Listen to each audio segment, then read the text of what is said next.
മോൻ അവൻ 10ാം ക്ലാസ്സിൽ പഠിച്ചപ്പോ അവന് കിട്ടിയ ഗിഫ്റ്റ് ആണ് ഇത്. എൻ്റെ മോടെ വീടാണ് ഇത്, എൻ്റെ മോന്റെ വീടാണ് ഇത്, എൻ്റെ ഉമ്മ താമസിക്കുന്ന സ്ഥലമാണ് ഇത്, എൻ്റെ പരിസരമാണ്. ഓരോന്നും നമ്മളെ ആതിഥേയരായ വീട്ടുകാരൻ കാണിച്ചു തരുന്നത് പോലെ ഇൻഷാ അല്ലാഹ് നമുക്ക് അവിടെ ഗൈഡിനെ അള്ളാഹു സംവിധാനിക്കും, നല്ല ഉലമാക്കളെ അള്ളാഹു സംവിധാനിക്കും. കൈക്ക് പിടിച്ച് ഓരോ അമലും ചെയ്യിച്ച് റാഹത്താക്കി കബൂലാക്കി 400 പേരെ ശുപാർശ ചെയ്യാനുള്ള യോഗ്യതയുണ്ടെന്ന് ഇൻഷാ അല്ലാഹ് നാട്ടിലേക്ക് വിടും. ആ ഒരു അവസ്ഥയിൽ നമ്മളെ വിട്ടാൽ അൽ ഹജ്ജ് മബ്റൂർ, മബ്റൂറായ ഹജ്ജ് ലൈസ ലഹു ജസാഉൻ ഇല്ലൽ ജന്ന, സ്വർഗ്ഗമല്ലാതെ ഇനി ഒരു പ്രതിഫലമില്ല. അങ്ങനെ കബൂലാക്കി ഇല്ല എങ്കിൽ നാം നാട്ടിലേക്ക് വരുമ്പോ ഓരോ ഹജ്ജുമ്മയെ കണ്ടിട്ട്, ഓരോ ഹാജിയെ കണ്ടിട്ട് നാട്ടുകാർ ചോദിക്കും ഇവൻ എന്തിനാ അങ്ങോട്ട് പോയത്, ഇവൻ എന്തിനാ പോയത്? ആ ഒരു ചോദ്യം ചോദിച്ച് നമ്മളെ ആക്ഷേപിക്കും. അത് വരാതിരിക്കാൻ ആദ്യം നമുക്ക് നമ്മുടെ നോട്ടസ്ഥലം വൃത്തിയാക്കാം. ഓരോരുത്തരും ഖൽബ് തുറന്ന് ഉടമസ്ഥനായ റബ്ബിനോട് പറ, അസ്തഗ്ഫിറുല്ലാഹൽ അദീം, അസ്തഗ്ഫിറുല്ലാഹൽ അദീം, അസ്തഗ്ഫിറുല്ലാഹൽ അദീം.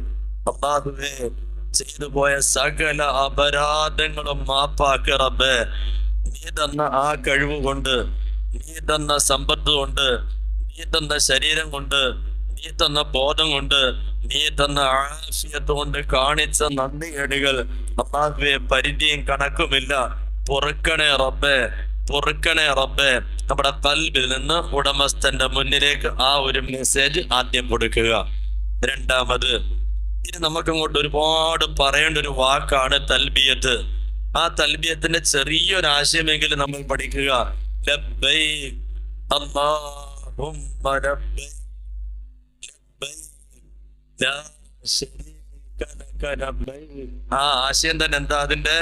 ലബ്ബൈക്, അല്ലാഹുവേ നീ വിളിച്ചിട്ട് വരികയാണ് റബ്ബേ, നിന്റെ അതിഥിയായി വരികയാണ് റബ്ബേ, നിന്റെ വരികയാണ് പടച്ചവനെ.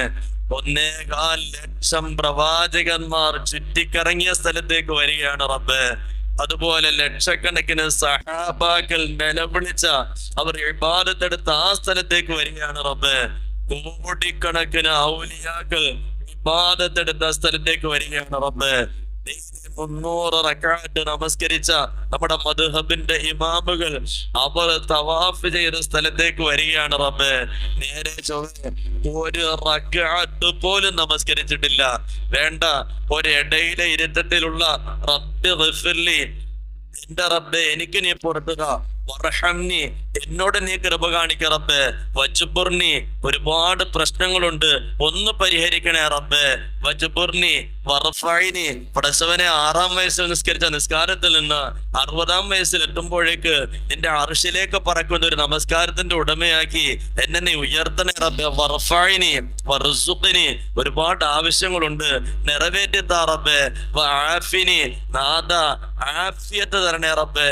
ഈ ഒരു ദുആയുടെ അർത്ഥം പോലും 6ാം വയസ്സിൽ തുടങ്ങി 65ാം വയസ്സിലും 70ാം വയസ്സിലും എത്തിയിട്ട് 6ഓ 7ഓ വാക്കുള്ള ആ ഒരു അർത്ഥം പോലും പഠിക്കാതെ 6ാം വയസ്സിലെ കൊച്ചു കുഞ്ഞു കുനിഞ്ഞു വീഴും പോലെ ഞാനും കുനിഞ്ഞു വീട്ടിട്ട് പറയുന്നു, റബ്ബി ഗഫിർലി വർഹംനി വജ്ബുർനി വർഫഇനി വർസുഖ്നി വഹ്ദിനി വആഫിനി. എന്താ പറഞ്ഞതെന്ന് എനിക്കും അറിയില്ല, ആരോടാ പറഞ്ഞതെന്ന് എനിക്കറിയില്ല. ഇങ്ങനെ പറയാൻ പറഞ്ഞു, ഞാൻ പറയുന്നു എവിടേക്കാണ് ഈ മുനാജാത്ത്? പ്രിയമുള്ളവരെ, നമ്മൾ ഒന്നും ചെയ്തിട്ടില്ല. നമ്മുടെ ശൂന്യത മനസ്സിലാക്കിക്കൊണ്ട് ഇൻഷാ അല്ലാഹ് ഈ ക്ലാസ്സിൽ നമ്മൾ എന്ത് ചെയ്യണം? അള്ളാഹുവിനെ അറിയാനുള്ള, അവന്റെ ഇബാദത്ത് അറിയാനുള്ള ഒരു പുതിയ രൂപത്തിലേക്ക് നമ്മൾ മാറണം. അള്ളാഹു നമ്മളെ കബൂലാക്കണം. ആ റബ്ബിലേക്കാണ് നമ്മുടെ വിളി. ലബ്ബൈക് അല്ലാഹുമ്മ ലബ്ബൈക്, അള്ളാഹുവേ നിന്നെ വിളിക്കാൻ ഞാൻ ഉത്തരം ചെയ്യുന്നു, നീ എന്നെ സ്വീകരിക്കണേ റബ്ബേ. ഇടയ്ക്ക് വരുന്നുണ്ട് ലക്കൽ ഹംദ്. എങ്ങനെ? ലക്കൽ ഹംദ്, നിനക്കാണ് റബ്ബേ സ്തുതി, നിനക്കാണ് സ്തുതി. ആ സ്തുതികളൊക്കെ കൽബിൽ നിന്നൊന്ന് പറത്തിക്കൊണ്ട് ഇൻഷാ അല്ലാഹ് നമുക്ക് ആ ക്ലാസ്സിലേക്ക് നീങ്ങാം. ഒരു 3 തൽബിയത്ത് ചൊല്ലിയിട്ടിരിക്കാം. ഞാൻ ചൊല്ലിത്തരാം, ഇൻഷാ അല്ലാഹ് ഏറ്റു ചൊല്ലുക. ഒരു മാറ്റത്തിന്റെ തൽബിയത്താകണം. അതല്ലാതെ ചുമ്മാ ഇങ്ങനെ വന്നു പോയിട്ട് യാതൊരു കഥയുമില്ല. ഇൻഷാ അല്ലാഹ് നമുക്ക് തുടങ്ങാം. നേരത്തെ പറഞ്ഞതുപോലെ കൽബ് തുറന്ന് എല്ലാവരും സ്വന്തമായിട്ടൊരു 3 ഇസ്തിഗ്ഫാർ ചൊല്ലുക. അസ്തഗ്ഫിറുല്ലാഹൽ അദീം 3 പ്രാവശ്യം ചൊല്ലുക. അതോടെ നമ്മുടെ സകല പാപങ്ങളും ഇവിടെ തകർന്നടിയണം. ലബ്ബൈക് അല്ലാഹുമ്മ ലബ്ബൈക്. കുറച്ചുകൂടി സൗണ്ട് ഉച്ചത്തിൽ പുരുഷന്മാർ നല്ല സൗണ്ടിൽ പറയണം. അങ്ങോട്ടും ഒരുപാട് ആവേശത്തിൽ പറയേണ്ടതാണ്. ലബ്ബൈക് അല്ലാഹുമ്മ ലബ്ബൈക് ലബ്ബൈക് ലാ ശരീക ലക ലബ്ബൈക് ഇന്നൽ ഹംദ വന്നിഅമത ലക വൽ മുൽക് ലാ ശരീക ലക ലബ്ബൈക അല്ലാഹുമ്മ ലബ്ബൈക് ലബ്ബൈക് ലാ ശരീക ലക ലബ്ബൈക് ഇന്നൽ ഹംദ വന്നിഅമത ലക വൽ മുൽക് ലാ ശരീക ലക ലബ്ബൈക അല്ലാഹുമ്മ ലബ്ബൈക് ലബ്ബൈക് ലാ ശരീക ലക ലബ്ബൈക് ഇന്നൽ ഹംദ വന്നിഅമത ലക വൽ മുൽക് ലാ ശരീക ലക.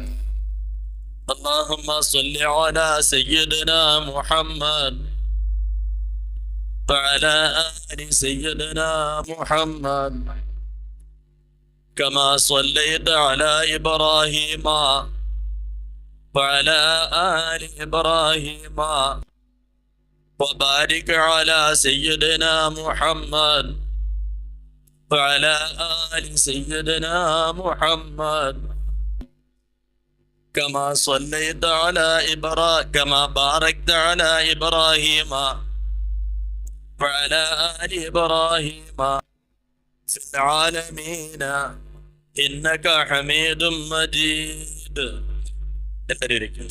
ഇരിക്കുന്നതിന് മുമ്പ് നിങ്ങളുടെ കസേരകൾ ഫ്രണ്ടിൽ കാലി ഉണ്ടെങ്കിൽ ആ വിടവ് നികത്തിയിടുക. ഇൻഷാല്ലാ പുറകിൽ ഫാൻ വേണമെങ്കിൽ മുന്നിലേക്ക് നീക്കി തരാം. കാരണം അത് നിറഞ്ഞിരിക്കട്ടെ, പിന്നീട് വരുന്നവർ പുറകിലിരിക്കട്ടെ. ആവശ്യം വന്നാൽ ആ ഫാൻ എന്ത് ചെയ്താൽ മതി, നിങ്ങൾക്ക് മുന്നിലേക്ക് നീക്കിയിട്ടാൽ മതി. ശരി, ഇൻഷാല്ലാ നമ്മുടെ ഈ പരിശുദ്ധമായ ഹജ്ജ് പഠന ക്ലാസ് ഒരു 2-3 സെക്ഷനായിട്ട് നമുക്ക് മാറ്റാം. ഒന്നാമത്തത് നമ്മുടെ യാത്ര, ഒരു മനുഷ്യന്റെ യാത്ര എങ്ങനെയാകണം.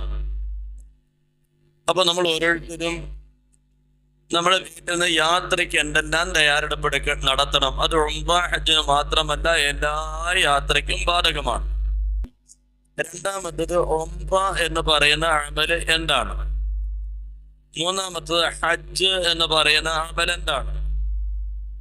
അത് കഴിഞ്ഞാൽ പിന്നെ സിയാറത്ത് എന്ന് പറയുന്ന കാര്യം എന്തൊക്കെയാണ്. അങ്ങനെ ഓരോ പാർട്സ് ആയിട്ട് ഇൻഷാ അല്ലാഹ് നമ്മൾ ഓരോരുത്തരും മനസ്സിലാക്കുക. വളരെ സിമ്പിളാണ്. ഹജ്ജോ ഉംറയോ ലോഡായിട്ട് ഒന്നുമില്ല. ഇതിലെന്തെങ്കിലും പഠിക്കാനുള്ളത് ഉംറയിലാണ്. ആ ഉംറയുടെ ക്ലാസ്സിലുള്ള ഒരു അല്പം ദൈർഘ്യമാകുന്നത് ഹജ്ജ് വളരെ പെട്ടെന്ന് തീരുന്ന ഒരു ചെറിയ സഞ്ചാരമാണ്. ഇൻഷാ അല്ലാഹ് നമുക്ക് വിഷയത്തിലേക്ക് വരാം. ആദ്യമായി നമ്മൾ മനസ്സിലാക്കുക, ഏതൊരു അമല് എടുത്താലും ആ അമലിന് 3 പീസുകളുണ്ട്. 3 പീസ് ചേരുമ്പോഴേ നാളെ നമ്മൾ മരിച്ച് മീസാന്റെ മുന്നിൽ ചെല്ലുമ്പോ അതൊരു വലിയ ഭാരമാക്കി അള്ളാഹു തിരിച്ചു തരും. ചെറിയ ഒരു ഉദാഹരണം പറയാം. അൽഹംദുലില്ലാഹ്, പടച്ചോൻ നമുക്കൊക്കെ ഒരുപാട് ആഫിയത്ത് തന്നു. നിസാരമായ ഒരു ഗ്ലാസ് വെള്ളമെടുത്ത് എൻ്റെ വായിലേക്ക് എനിക്ക് ഒഴിക്കണമെങ്കിൽ 17 ജോയിന്റുകൾ സുന്ദരമായി ഈ കയ്യിൽ ചലിക്കണം. 17 ജോയിന്റ് ചലിക്കുമ്പോഴാണ്, ആലോചിച്ച് നോക്കുക, 4 വിരല്, ഓരോ വിരലിനും 3 ജോയിന്റ്, തള്ളവിരലിൽ 2 ജോയിന്റ്, അത് കഴിഞ്ഞിട്ട് ഒരു ജോയിന്റ്, ഇവിടെ ഒരു ജോയിന്റ്, ഇവിടെ ഒരു ജോയിന്റ്. ഇത്രയും ജോയിന്റ് സ്വതന്ത്രമായി പ്രവർത്തിക്കുമ്പോഴാണ് എനിക്ക് ഒരു ഗ്ലാസ് വെള്ളം എടുത്ത് എൻ്റെ വായിലേക്ക് വെക്കാൻ സാധിക്കുക. ഈ ജോയിന്റിന്റെ ബലം പോയാൽ ഒരു പഴംതുണി എടുത്തിന്റെ തോളിലിട്ടിരിക്കുന്നത് പോലെ, അല്ലെങ്കിൽ ഒരു തോർത്തെടുത്തിന്റെ തോളിലിട്ടിരിക്കുന്നത് പോലെ ഈ കൈ കിടന്നിങ്ങനെ ആടും. ഈ കൈയെടുത്തിന്റെ മടിയിലേക്കൊന്ന് വെക്കണമെങ്കിൽ അടുത്ത കൈ കൊണ്ട് തൂക്കിയെടുത്ത് ഇങ്ങനെ വെക്കണം. ഇത്രയേ ഉള്ളൂ നമ്മൾ. പ്രിയമുള്ളവരെ, കഴിക്കുന്ന ഭക്ഷണം 4 പ്രാവശ്യം നമ്മളുടെ അനുമതി ചോദിക്കാതെ പുറത്തു പോകാൻ തയ്യാറെടുത്തു കഴിഞ്ഞാൽ 4ാമത്തെ പ്രാവശ്യത്തെ പോക്കോടെ നമ്മൾ പറയും, പടച്ചവനെ വയ്യ, ഞാനിനി നിൽക്കില്ല, ഞാൻ ഇപ്പൊ വീഴും. നമ്മുടെ ഉള്ളിൽ പോയ ഭക്ഷണം 4 പ്രാവശ്യം നമ്മുടെ അനുമതി ചോദിക്കാൻ കാത്തു നിൽക്കാതെ കൺട്രോൾ ഇല്ലാതെ പോയി കഴിഞ്ഞാലുള്ള അവസ്ഥയാണ് ഇവിടെ. അല്ലാഹു തആല സംവിധാനിച്ചിരിക്കുന്ന 2 ദ്വാരങ്ങൾ നമ്മുടെ താഴ്ഭാഗത്ത്. ആ ദ്വാരങ്ങൾക്ക് ഒരു ചെറിയ കെട്ടോ മുറുക്കാനൊരു ടാപ്പോ ഇല്ലാതെ കുടിക്കുന്ന വെള്ളത്തെയും കഴിക്കുന്ന ഭക്ഷണത്തെയും വേണ്ടതുപോലെ സജ്ജീകരിച്ചിട്ട് ആവശ്യം വരുമ്പോൾ മുട്ടി വിളിക്കുന്നു. ഡോറ് തുറക്കുമെന്ന് പറയുമ്പോൾ നമ്മൾ സ്വസ്ഥ ഇടത്തിൽ പോയി ഡോർ തുറന്നാൽ മാത്രം പുറത്ത് കളഞ്ഞിട്ട് വീണ്ടും സഞ്ചി കാലിയാക്കി മണിക്കൂറുകൾ സ്വതന്ത്രനായി നമ്മളെ വിട്ടുകൊണ്ടിരിക്കുന്ന റബ്ബ്. പ്രിയമുള്ളവരെ, ആ റബ്ബ് സുബ്ഹാനഹു വ തആല നമുക്ക് തന്ന അനുഗ്രഹങ്ങളൊക്കെ ഓർത്തിട്ട് ഈ പറഞ്ഞതുപോലെ 3 പീസുകൾ ചേർത്തൊരു ചെറിയ ഉദാഹരണം പറഞ്ഞാൽ, ഇന്നത്തെ ദിവസം സൂര്യൻ ഉദിച്ച് 20 മിനിറ്റ് കഴിഞ്ഞോടം മുതൽ ഇതുവരെയുള്ള സമയത്തിനിടയിൽ നമ്മളൊക്കെ പല പ്രാവശ്യം ടോയ്ലറ്റിൽ മൂത്രമൊഴിക്കാനും മലവിസർജനത്തിനും കുളിക്കാനും കയറിയിട്ടുള്ളവരാണ്. നമ്മൾ എത്ര പേർക്കാണ് 2 മിനിറ്റ് മാത്രം ആവശ്യമുള്ള ഒരു ദുഹാ നമസ്കരിക്കാനുള്ള തൗഫീഖ് കിട്ടിയവർ എത്ര പേരുണ്ട്? നെഞ്ചിൽ കൈവച്ചിട്ടൊന്ന് ആലോചിച്ച് നോക്കുക. ദുഹാ 2 റക്അത്ത് നമസ്കരിക്കാനുള്ള തൗഫീഖ് ഇന്ന് കിട്ടിയവർ എത്ര? ആരും കേൾക്കാൻ വേണ്ടി എല്ലാം മനസാക്ഷിയോട് മറുപടി പറഞ്ഞാൽ മതി. എങ്ങനെയുള്ള ദുഹയാണ്? ഹബീബായ മുത്ത് സല്ലല്ലാഹു അലൈഹി വസല്ലമ തങ്ങൾ പറഞ്ഞു, നമ്മൾ ഓരോരുത്തരും ഈ പറഞ്ഞതുപോലെ ഒരു കൈയുടെ വിഷയത്തിൽ 17 ജോയിന്റ് പ്രവർത്തിക്കണം, ഇല്ലെങ്കിൽ ഈ കൈ നമ്മുടെ തളർന്നു പോകും. ഇങ്ങനെ ശരീരത്തിന്റെ ഓരോ ജോയിന്റുകളും നോക്കുമ്പോൾ എത്ര ജോയിന്റുകളാണ്? ഇത്രയും ജോയിന്റുകളിൽ ഓരോ ജോയിന്റിന് വേണ്ടിയും നീ സദഖ ചെയ്യൽ നിന്റെ ബാധ്യതയാണ്. അങ്ങനെ സദഖ ചെയ്യാൻ എത്രയാണ് സദഖ ചെയ്യേണ്ടത്? ഇതെല്ലാം കൂടി പറ്റുന്ന ഒരു ചെറിയ സാധനമാണ്. ഭയങ്കര വിലയുള്ള, ഭയങ്കര വലിപ്പമുള്ള, ഭയങ്കര വണ്ണമുള്ള ഒരു സാധനമാണ് 2 റക്അത്ത് ദുഹ.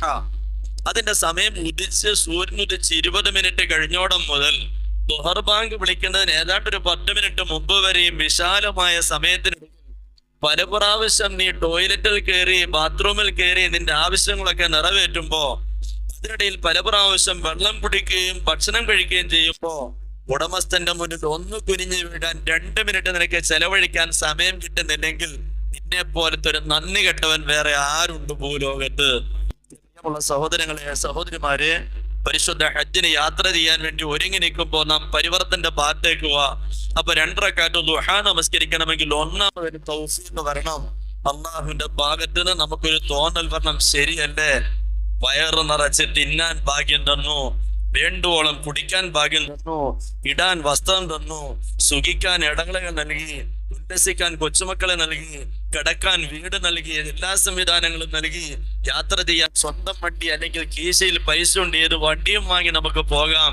ഇത്രയും തന്ന റബ്ബിന്റെ മുന്നിൽ 2 റക്അത്ത് ദുഹാ നമസ്കരിച്ചിട്ട് എന്റെ കിട്ടിയ സന്ധികൾക്ക് മുഴുവൻ കൂടി ഓരോ ജോയിന്റിനും നന്ദി പ്രകടിപ്പിക്കാൻ 2 റക്അത്ത് 2 മിനിറ്റ് ചെലവഴിക്കാൻ അല്ലാഹുവേ എനിക്ക് നീ തൗഫീഖ് തന്നില്ലല്ലോ റബ്ബേ.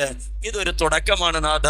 ഇന്നു മുതൽ ഞാൻ ദുഹാ മരിക്കും വരെ മുടക്കില്ല എന്ന് പ്രിയമുള്ളവരെ ദൃഢനിശ്ചയം ചെയ്തുകൊണ്ട് ആ ഉപമയൊന്ന് മനസ്സിലാക്കുക. ഒന്നാമത് തൗഫീഖ് വേണം. കോട്ടെ തൗഫീഖ് കിട്ടി, നമ്മൾ പോയി 2 റക്അത്ത് നമസ്കരിച്ചു. രാത്രി നമ്മുടെ കൊച്ചുമക്കൾ നമ്മുടെ മുന്നിൽ വന്നു. അവരുടെ സ്കൂൾ കുറച്ച് പ്രോജക്റ്റ് ചെയ്യാനുണ്ടായിരുന്നു. ഉപ്പ എനിക്കതൊന്ന് ഒട്ടിച്ചു തരണം, ഉമ്മ ഇതൊന്ന് ഒട്ടിച്ചു തരണം. അങ്ങനെ നമ്മൾ നല്ല സ്റ്റിക്കറും ഒക്കെ ആക്കി അല്ലെങ്കിൽ ടേപ്പ് വെച്ച് ആ കുഞ്ഞിന് ആവശ്യമുള്ളതെല്ലാം ഒട്ടിച്ച് റെഡിയാക്കി സുന്ദരമാക്കി കൊടുത്തു. ദുഹായൊക്കെ നമസ്കരിച്ച് ദുഹർ ബാങ്കിന് പള്ളിയിലേക്ക് ഇറങ്ങാൻ നോക്കുമ്പോൾ നാം കാണുന്നു ഇവിടെ ഇരിക്കുന്നു ഒരു സ്റ്റിക്കർ. ഇവിടെ ഒരു സ്റ്റിക്കർ ഇരിക്കുന്നു, ഉറപ്പാണ് എന്നാൽ രാത്രിയിൽ ഒട്ടിച്ച സ്റ്റിക്കറാണ്. ആ ഒട്ടിച്ച ടേപ്പിന്റെ ഒരു കഷ്ണം ഈ കയ്യിൽ ഇന്നലെ രാത്രി പറ്റിയതാണെന്ന് നമുക്ക് ഉറപ്പാണ്. ദുഹാ നമസ്കരിക്കാൻ തൗഫീഖ് കിട്ടി, പക്ഷേ അത് അള്ളാഹുവിന്റെ അടുക്കൽ കബൂലാകുന്ന രൂപത്തിലേക്ക് പോകാൻ അള്ളാഹു അവസരം തന്നില്ല. എവിടെയോ നമ്മളൊരു ചെറിയ പാളിച്ച വന്നിട്ടുണ്ട്. അള്ളാഹു അതുകൊണ്ട് നിനക്ക് ആ കൂലി വേണ്ട, നീ നിസ്കരിച്ചോ, നിന്നെ ഞാൻ ഇപ്പൊ കബൂലാക്കാൻ തീരുമാനിച്ചില്ല, എവിടെയോ നിനക്കൊരു പ്രശ്നമുണ്ട്. നല്ല അടിമ ഉടൻ തന്നെ അത് മാറ്റി ഒന്നോ ക്ലിയർ ആക്കിയിട്ട് ഉടമസ്ഥനോട് പറഞ്ഞു, അള്ളാഹുവെ എന്നെ നീ സസ്പെൻഡ് ചെയ്യല്ല റബ്ബേ, എന്നെ നീ സസ്പെൻഡ് ചെയ്യല്ല റബ്ബേ, എനിക്ക് നമസ്കരിച്ചു പക്ഷെ എന്നിട്ട് ലുഹ പാഴായല്ലോ റബ്ബേ, ഇനി നമസ്കരിക്കാൻ സമയമില്ല, ലൊഹർ ബാങ്ക് വിളിച്ചു, തഹജ്ജുദും പോയി, ഇന്നത്തെ സുബഹിയുടെ സുന്നത്തും പോയി, ഇന്നത്തെ സുബഹി ഫർളും പോയി, എല്ലാം ഞാൻ ഖദാ വീട്ടണമല്ലോ, കാരണം ഇത് ഉറപ്പാണ്, നേരത്തെ പറ്റിയിരുന്നാണ്, എന്റെ ഒളു ശരിയായിട്ടില്ല. പ്രിയമുള്ളവരെ, തൗഫീഖ് മാത്രം പോരാ, അത് തെറ്റില്ലാതെ ഉടമസ്ഥന്റെ മുന്നിൽ ഒന്ന് സമർപ്പിക്കണം. സമർപ്പിച്ചത് കൊണ്ടും ഒരു അമലാകില്ല, അതിന്റെ മൂന്നാമത്തെ പാർട്സ് കൂടി വേണം. ഇപ്പൊ നമ്മൾ പോയി ഹജ്ജ് ചെയ്തു, ഉംറ ചെയ്തു, സിയാറ ചെയ്തു, എല്ലാം കഴിഞ്ഞ് തിരിച്ചു മടങ്ങി വന്നു, അടുത്ത പള്ളിയിൽ നമുക്കൊരു സ്വീകരണം വെക്കുന്നു. നമ്മൾ പറയണം, അൽഹംദുലില്ലാ, ഞാൻ പോയി, ഞാൻ എൻ്റെ ഭാര്യയുമായി 50 തവാഫ് ഞങ്ങൾ ചെയ്തു. അത് കഴിഞ്ഞിട്ടോ വളരെ റാഹത്തായിരുന്നു, ഒരു 10-20 ഉംറയും ഞങ്ങൾ അങ്ങ് ചെയ്തു. അങ്ങനെ എന്തെല്ലാം ചെയ്യാതെ ഞാനൊരു 10-15 ലക്ഷം രൂപയായിട്ടാ പോയത്. അതുമൊക്കെ അവിടെ അങ്ങനെ വാരി വിതരണം ചെയ്തു. സുന്ദരം ഹജ്ജായിരുന്നു. എന്റെ പ്രിയമുള്ളവരെ, ഈ സമയത്താണ് അള്ളാഹുവിന്റെ നോട്ടസ്ഥലമായ കൽബിനുള്ളിലേക്ക് അള്ളാഹു തആല ഒരു നോട്ടം നോക്കുന്നു. എന്തിനാ ഇവൻ ചെയ്തത്? ശരിയാണ്, 50 തവാഫ് ചെയ്തിട്ടുണ്ട്, ശരിയാണ്, ഹജ്ജ് പൂർത്തിയാക്കിയിട്ടുണ്ട്, ഒരു തെറ്റും പറ്റിയിട്ടില്ല. അവൻ എന്ത് ചെയ്തു? ആവശ്യം പോലെ 10-20 ഉംറ ചെയ്തിട്ടുണ്ട്, ലക്ഷങ്ങൾ വാരി പൊടിച്ച് ചെലവാക്കിയിട്ടുണ്ട്, എല്ലാം ശരിയാണ്. പക്ഷേ അള്ളാഹുവിന്റെ നോട്ടസ്ഥലത്തേക്ക് നോക്കുമ്പോ അത് മുഴുവൻ പുഴുക്കുത്ത് നിറഞ്ഞിരിക്കുന്നു, അത് മുഴുവൻ മലിമസമാണ്. ചെയ്തതൊക്കെ അവന്റെ ധിക്കാരം കാണിക്കാനാണ്, അവന്റെ അഹങ്കാരം കാണിക്കാനാണ്.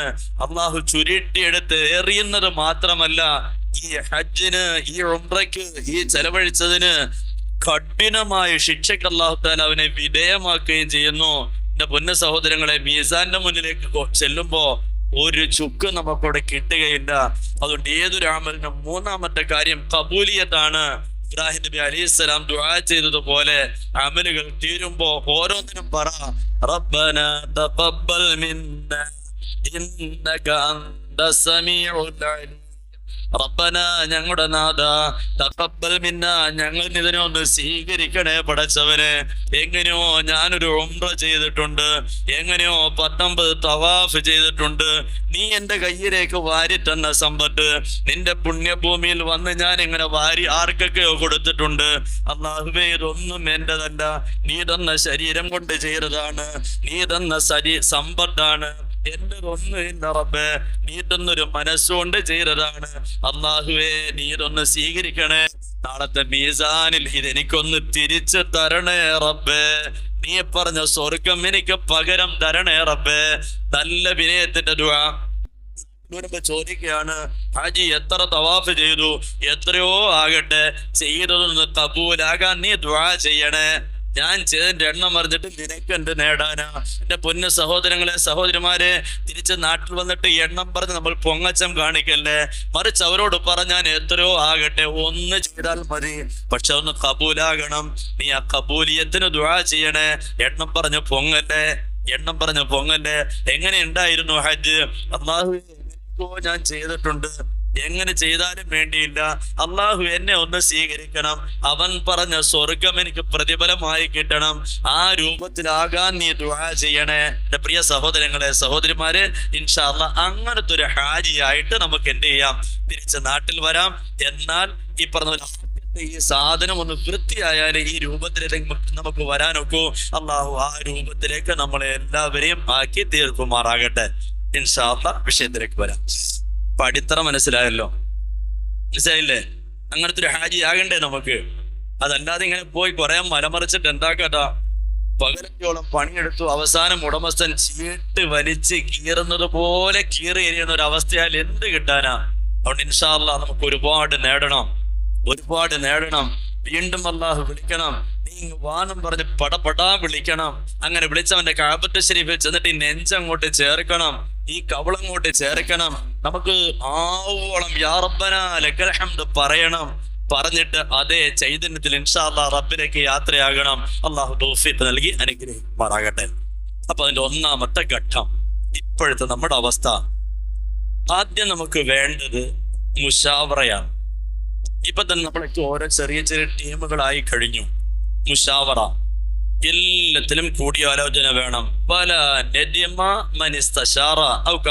റസൂലുള്ളാഹി സ്വല്ലല്ലാഹു അലൈഹി വസല്ലം പറഞ്ഞു, നിങ്ങൾ കൂടി ആലോചിച്ച കാര്യങ്ങൾ ചെയ്താൽ ഖേദിക്കേണ്ടി വരില്ല എന്ന് പറഞ്ഞാൽ എന്താ? ഇപ്പൊ നമ്മൾ പറയുന്നു, നമുക്ക് ഒരു യാത്രയുണ്ട്, നമ്മൾ ഹജ്ജിന് വേണ്ടിയുള്ള യാത്രയാണ്. നമ്മൾ ആദ്യം കൂടി ആലോചിക്കണം എത്ര മണിക്ക് നമ്മൾ ഇറങ്ങണം, എത്ര മണിക്ക് ഇറങ്ങണം. കൂടി ആലോചിച്ച് എന്നോട് തീരുമാനിച്ചു, ഇൻഷാ അല്ലാഹ് നമുക്ക് രാവിലെ 9 മണിക്ക് ഇറങ്ങണം. അപ്പൊ നമ്മൾ ചിന്തിക്കേണ്ടത് എന്താ?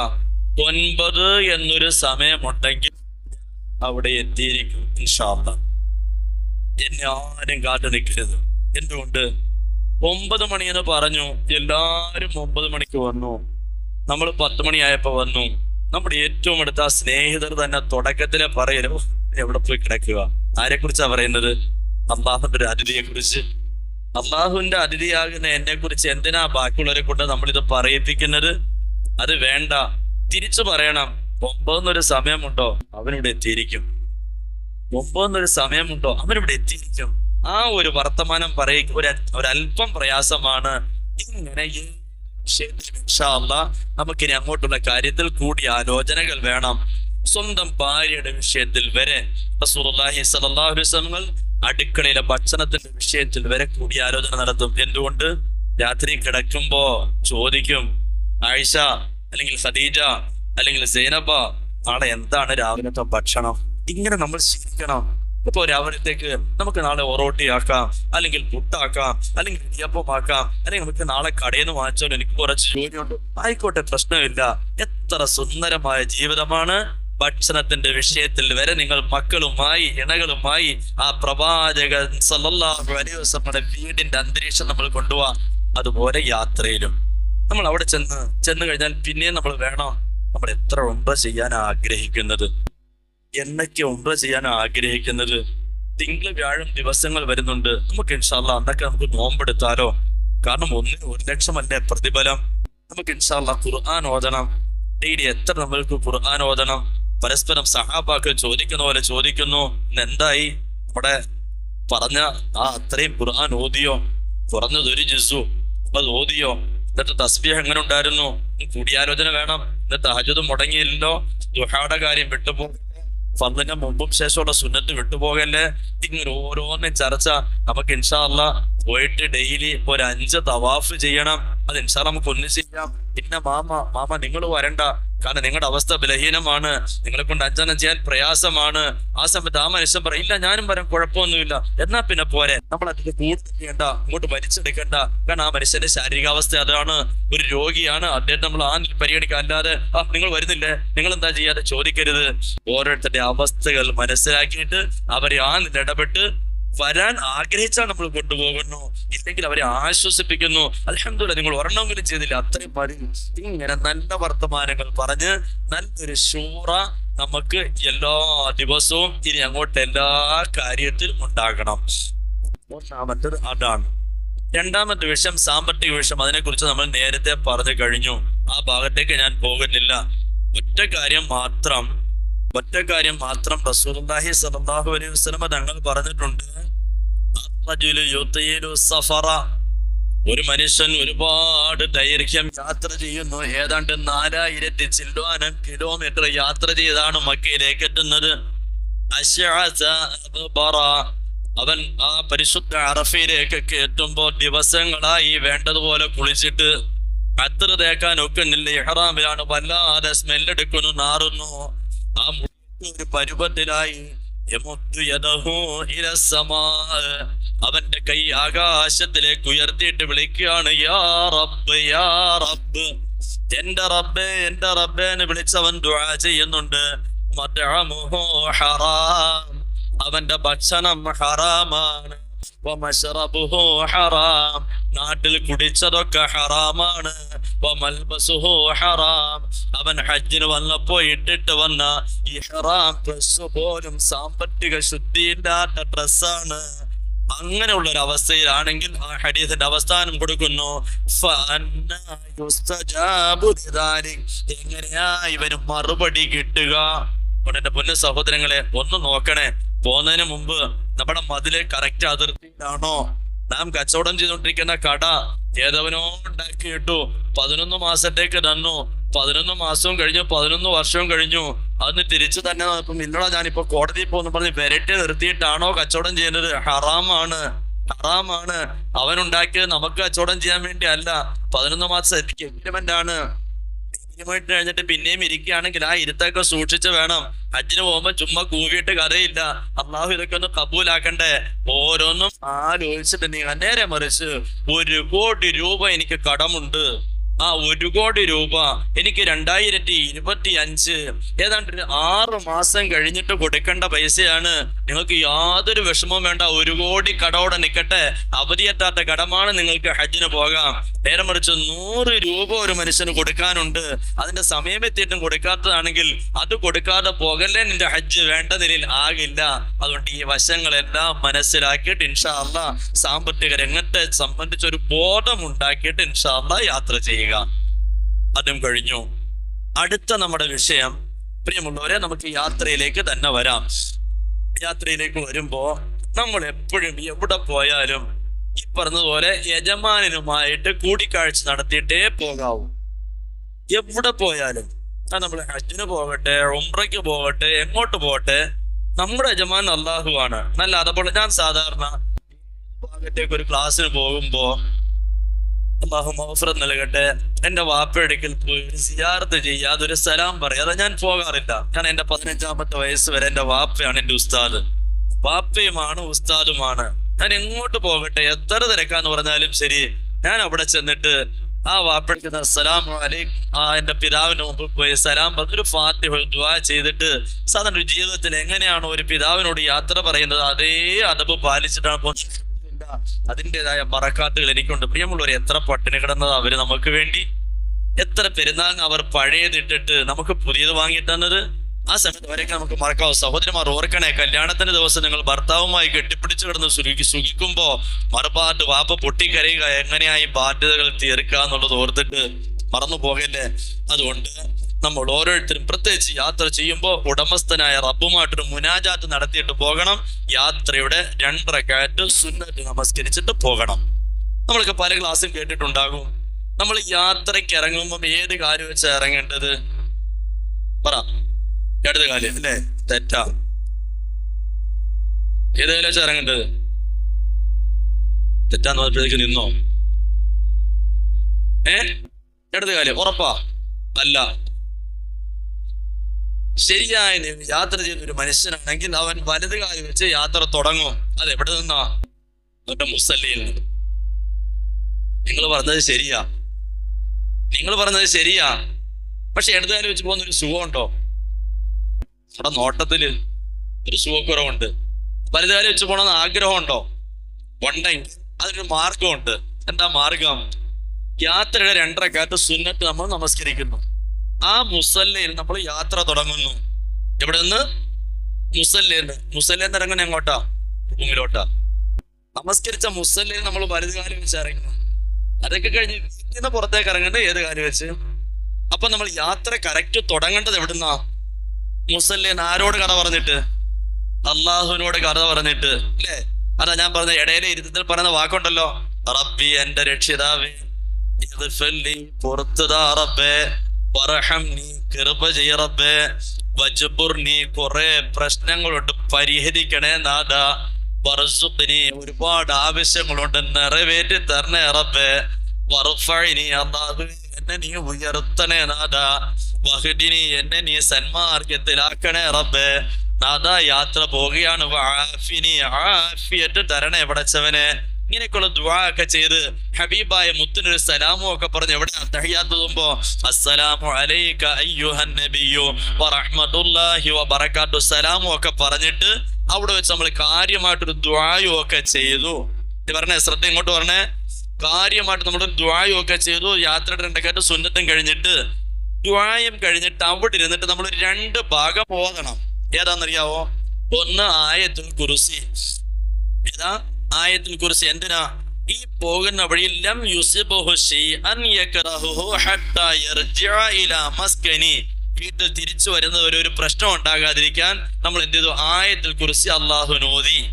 അത് കഴിഞ്ഞിട്ട് നമുക്ക് ഒരു നിരയിലുള്ള ഭയവും വരാതിരിക്കാൻ, നിർഭയത്വം കിട്ടാൻ വേണ്ടി ലീലാഫ് എന്ന് പറയുന്ന സൂറത്ത് ഓതി. അപ്പൊ യാത്ര 2 റക്അത്ത് സുന്നത്ത് നമസ്കരിച്ചു. അത് കഴിഞ്ഞിട്ട് നമ്മൾ എന്ത് ചെയ്തു? ദുആ ചെയ്തു, ആയത്തുൽ കുർസി ഓതി, ലീലാഫ് ഓതി, വലത് കാല് വെച്ച് മുസല്ലയിൽ നിന്ന് വീട്ടിനകത്തേക്ക് തന്നെ നമ്മൾ യാത്ര തുടങ്ങി. അവിടെ നിന്നോണ്ട് ഇനി നമുക്ക് അടുത്തൊരു ജോലിയുണ്ട്. യാത്ര പോവുകയാണ്. എല്ലാവരെയും ഇനി ആരെങ്കിലും ഒന്ന് ഏൽപ്പിച്ചിട്ട് വേണ്ടേ പോകാൻ. എല്ലാം നമ്മുടെ വീടുണ്ട്, വീട്ടിൽ ചിലപ്പോൾ ആരും കാണില്ല, അല്ലെങ്കിൽ മക്കളുണ്ട്, നമ്മുടെ സമ്പത്തുണ്ട്, വീട്ടിലെ സാധന സാമഗ്രികളുണ്ട്, നമ്മുടെ പരിസരമുണ്ട്, നമ്മുടെ സ്ഥാപനങ്ങളുണ്ട്. നല്ലൊരാളിനെ ഏൽപ്പിക്കണം. അതാരെ ഏൽപ്പിക്കുക? ഉടമസ്ഥന്. അതിനൊരു ദുആ ഉണ്ട്. അറിയുന്നവർ പറയുക, ഇല്ലെങ്കിൽ മലയാളത്തിൽ പറയുക,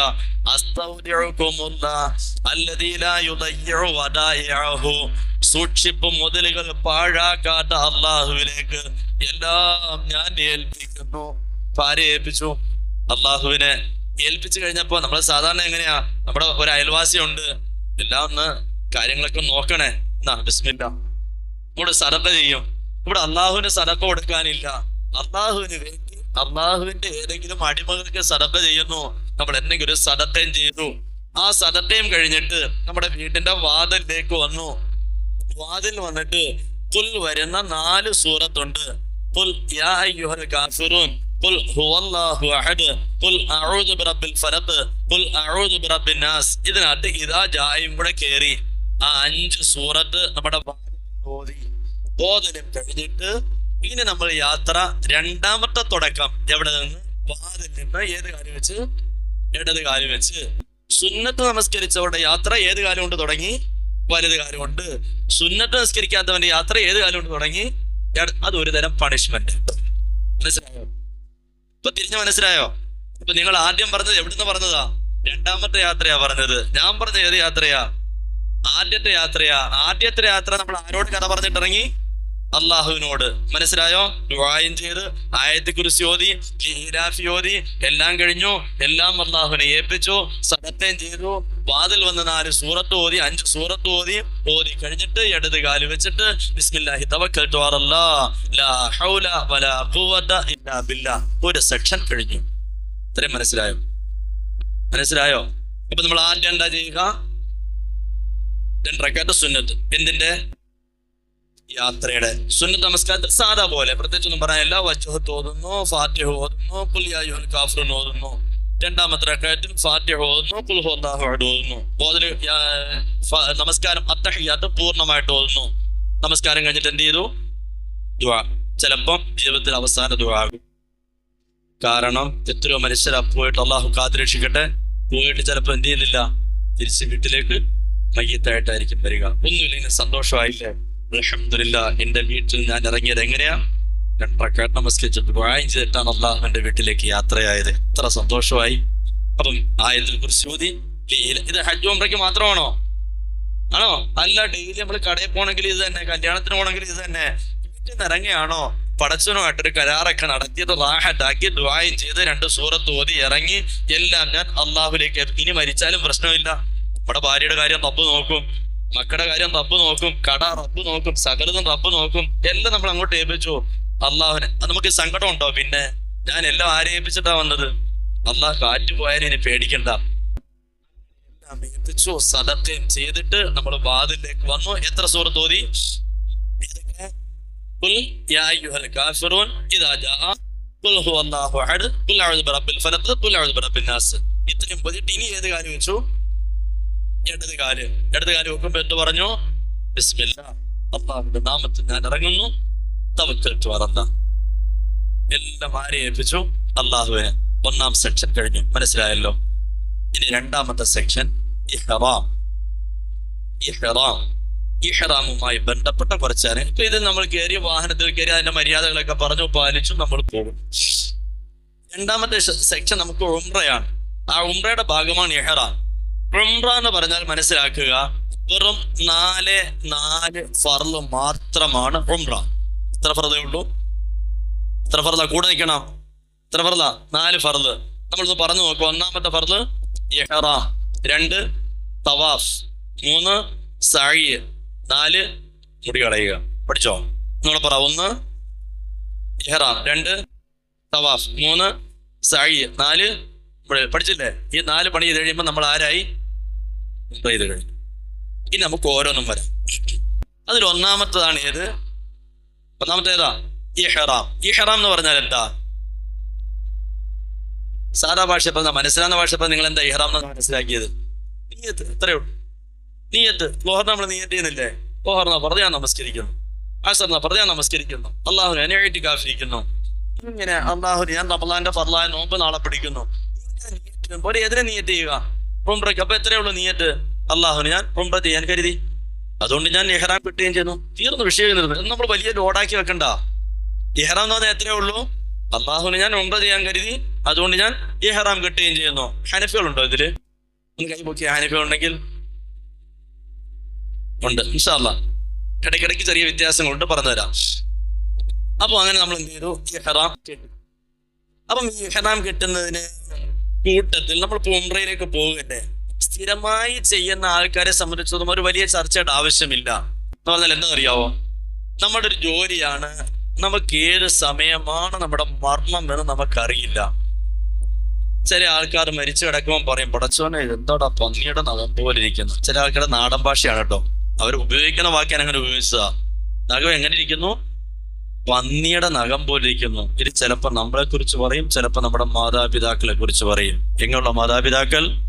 വാപ്പ സുഖമില്ലാതെ കിടക്കുന്നു, സുന്നത്ത് ഹയാത്താക്കുന്ന മക്കളാണെങ്കിൽ എല്ലാ വെള്ളിയാഴ്ചയും അവരെന്ത് ചെയ്യും? അവന്റെ നഖവും വെട്ടും, കിടപ്പിലായി കിടക്കുന്ന വാപ്പാടെ നഖവും എന്റെയും വെട്ടിക്കൊടുക്കും. ഉമ്മാടെ നഖം കണ്ടിട്ടില്ലേ ചില ആൾക്കാർ? അള്ളാഹു കാത്തുരക്ഷിക്കട്ടെ. വാപ്പ കിടപ്പിലായി, വാപ്പാടെ മീശയൊക്കെ കവർ ചെയ്ത് കിടക്കുന്നു, വാപ്പാടെ ദാടിയൊക്കെ എങ്ങനെയോ കിടക്കുന്നു, വാപ്പാടെ മുടി എങ്ങനെയോ കിടക്കുന്നു, നഖമൊക്കെ വളർന്നു കിടക്കുന്നു. എന്റെ പൊന്ന സഹോദരങ്ങളെ, സഹോദരിമാരെ ശ്രദ്ധിക്കണേ. നമുക്കൊരു നഖം വെട്ടിയുണ്ട്, നൈൽ കട്ടറുണ്ട്, എടുത്തിട്ട് അങ്ങോട്ട് പോയി നമ്മുടെ മരിച്ചു കഴിഞ്ഞാൽ പിന്നെ ഓടിപ്പോയി വെട്ടാൻ നിൽക്കരുത്. പിന്നെ നമ്മൾ അതൊക്കെ പിന്നെ വേറെ മറമാരുടെ ജോലിയൊക്കെ വേറെ വരും. അതുകൊണ്ട് എല്ലാ വെള്ളിയാഴ്ചയും അതങ്ങനെ നിത്യമാക്കി ചെയ്യണം. എന്നാൽ നമ്മുടെ കൈ എത്ര റാഹത്തായി. അപ്പൊ പിന്നെ ഉംറയ്ക്ക് വേണ്ടി പ്രത്യേകിച്ച് നമുക്ക് ഇല്ലാത്തതുകൊണ്ട് പിന്നെ ഇട്ട് വെട്ടാനാ. ഇനി അങ്ങനെ ഉണ്ടെങ്കിൽ പ്രത്യേകിച്ച് ഒരു സുന്നത്താണ്. ഉംറയ്ക്ക് ഹജ്ജിനൊക്കെ പോകുമ്പോൾ നമ്മുടെ നഖം വെട്ടണം. അതുപോലെ 40 ദിവസത്തിലൊരിക്കൽ നമ്മുടെ കക്ഷരോമം മാറ്റണം. നമ്മുടെ മീശ ഇറങ്ങിയിട്ടുണ്ടെങ്കിൽ അത് സ്ഥിരമായിട്ട് നമ്മൾ ശ്രദ്ധിക്കണം. ആഴ്ചോറും ശ്രദ്ധിക്കണം. മീശ വെട്ടിയെടുക്കണം. ദാടി വടിക്കല്ലേ. കാരണം മുശ്രിക്കായ മനുഷ്യൻ ഹബീബായ മുത്തിന്റെ മുന്നിൽ ചെന്നപ്പോ റസൂലുള്ളാഹി സ്വല്ലല്ലാഹു അലൈഹി വസല്ലം മുശ്രിക്കായിട്ട് പോലും ആ മുഖത്ത് നോക്കാണ്ടായാൽ നമ്മൾ അറിവില്ലാത്തതിന്റെ പേരിലായിരിക്കും ദാടി വടിക്കുന്നത്. അൽഹംദുലില്ലാഹ് റബ്ബിന്റെ അതിഥിയായിട്ട് പോവുകയാണ്, പരിശുദ്ധ റൗളയിലേക്ക് പോവുകയാണ്. നബിതങ്ങൾ നമ്മുടെ മുഖത്ത് നോക്കില്ല, മുശ്രിക്കിന്റെ മുഖത്ത് നോക്കില്ല, പിന്നെ നമ്മുടെ മുഖത്ത് നോക്കുവോ? അതുകൊണ്ട് കുറഞ്ഞ പ്രശ്നങ്ങൾ ട്രിമ്മെങ്കിലും ചെയ്യുക, വടിച്ചു കളയരുത്. ആ കാര്യത്തിൽ ഒരു തീരുമാനം കൂടിയെടുക്കുക. അപ്പം നമ്മൾ എന്ത് ചെയ്യുക? ദാടി ഒതുക്കേണ്ടത് ഒതുക്കി, മീശ വെട്ടേണ്ടത് വെട്ടി, കക്ഷഗുഹ്യ രോമങ്ങൾ കളയേണ്ടതൊക്കെ കളഞ്ഞു. ആ നമ്മൾ ഫ്രഷ് ആകൽ നമ്മുടെ ബാധ്യതയാണ്. ശരി, എന്തോ ആകട്ടെ. അപ്പം നമ്മൾ ഇഹ്റാമിലേക്ക് വരുന്നു. ഇഹ്റാം എന്ന് പറഞ്ഞതിനകത്ത് നിർബന്ധമുള്ള ഇത്രയേ ഉള്ളൂ: അല്ലാഹുവിനെ ഞാൻ ഉംറ ചെയ്യാൻ കരുതി, അതുകൊണ്ട് ഞാൻ ഇഹ്റാം കെട്ടുകയും ചെയ്തു. എല്ലാവർക്കും അറിഞ്ഞൂടെ? മനസ്സിലായല്ലോ? ഹനഫി മദ്ഹബില് ഒരു തൽബിയത്ത് വാജിബാണ്. ഹനഫി മദ്ഹബിൽ ഒരു തൽബിയത്ത് വാജിബാണ്. ശാഫി മദ്ഹബിനെ സംബന്ധിച്ചിടത്തോളം 3 തൽബിയത്തും സുന്നത്ത് തന്നെയാണ്. ഒരു ചെറിയ വ്യത്യാസം അവിടെ. ശരി, അപ്പം ആ ഇഹ്റാമാകുന്ന ഫർള്, നിയ്യത്താകുന്ന ഫർള്, ആ ഫർദിനോട് ബന്ധപ്പെട്ട കുറച്ച് സുന്നത്തുണ്ട്. ഇൻഷാ അല്ലാഹ് നമുക്ക് അതിലേക്ക് വരാം. അപ്പൊ ഫർദ് മനസ്സിലായല്ലോ? ഫർദ് എത്രയേ ഉള്ളൂ? അല്ലാഹുവിനെ ഞാൻ ഉംറ ചെയ്യാൻ കരുതി, അതുകൊണ്ട് ഞാൻ ഇഹ്റാം കെട്ടുകയും ചെയ്യുന്നു. ഫർദ് കഴിഞ്ഞു. ഇനി അതിന്റെ സുന്നത്തുകൾ എന്തെല്ലാം? ഈ ഫർദും സുന്നത്തിനാണ് ഞാൻ വേർതിരിച്ച് മനസ്സിലാക്കുന്നത്. ഇപ്പൊ നമ്മുടെ കൂട്ടത്തിലൊരു ഹാജി ഇന്നിവിടെ ലോഹർ നമസ്കാരം നടക്കാൻ പോവാ. ഇദ്ദേഹത്തിന്റെ ചട്ടി ഊരിക്കളഞ്ഞ്, ബനിയനും ഊരിക്കളഞ്ഞ്, ഷർട്ട് ഊരിക്കളഞ്ഞിട്ട് ഒരു മുണ്ട് മാത്രം എടുത്തിട്ട് ഇമാമിന്റെ തൊട്ട് പുറയിലും മോദി സാഹിബിന്റെ ഇപ്പുറത്ത് നമസ്കരിക്കുക. എങ്ങനെ ഇരിക്കും? കാണുന്നവർ അയാൾ കുറ്റം പറയാൻ ഒക്കുവോ? ഇല്ല. കാര്യം എന്താ? അയാൾ എന്ത് ചെയ്തിട്ടുണ്ട്? ഔറത്ത് മറച്ചിട്ടുണ്ട്. പക്ഷെ അതൊരു സുഖമുണ്ടോ? ഇല്ല. ഒരു മനുഷ്യന്റെ ശരിയായ രൂപം എന്ന് പറയുന്നത് ആ സുന്നത്തുകളൊക്കെ കൂടി ഇട്ട് ഇതിനെ നല്ലതുപോലെ പൊട്ടിയിട്ട് ലെവലാക്കി വൃത്തിയാക്കി സുന്ദരമാക്കി കൊണ്ട് എന്ത് ചെയ്യണം?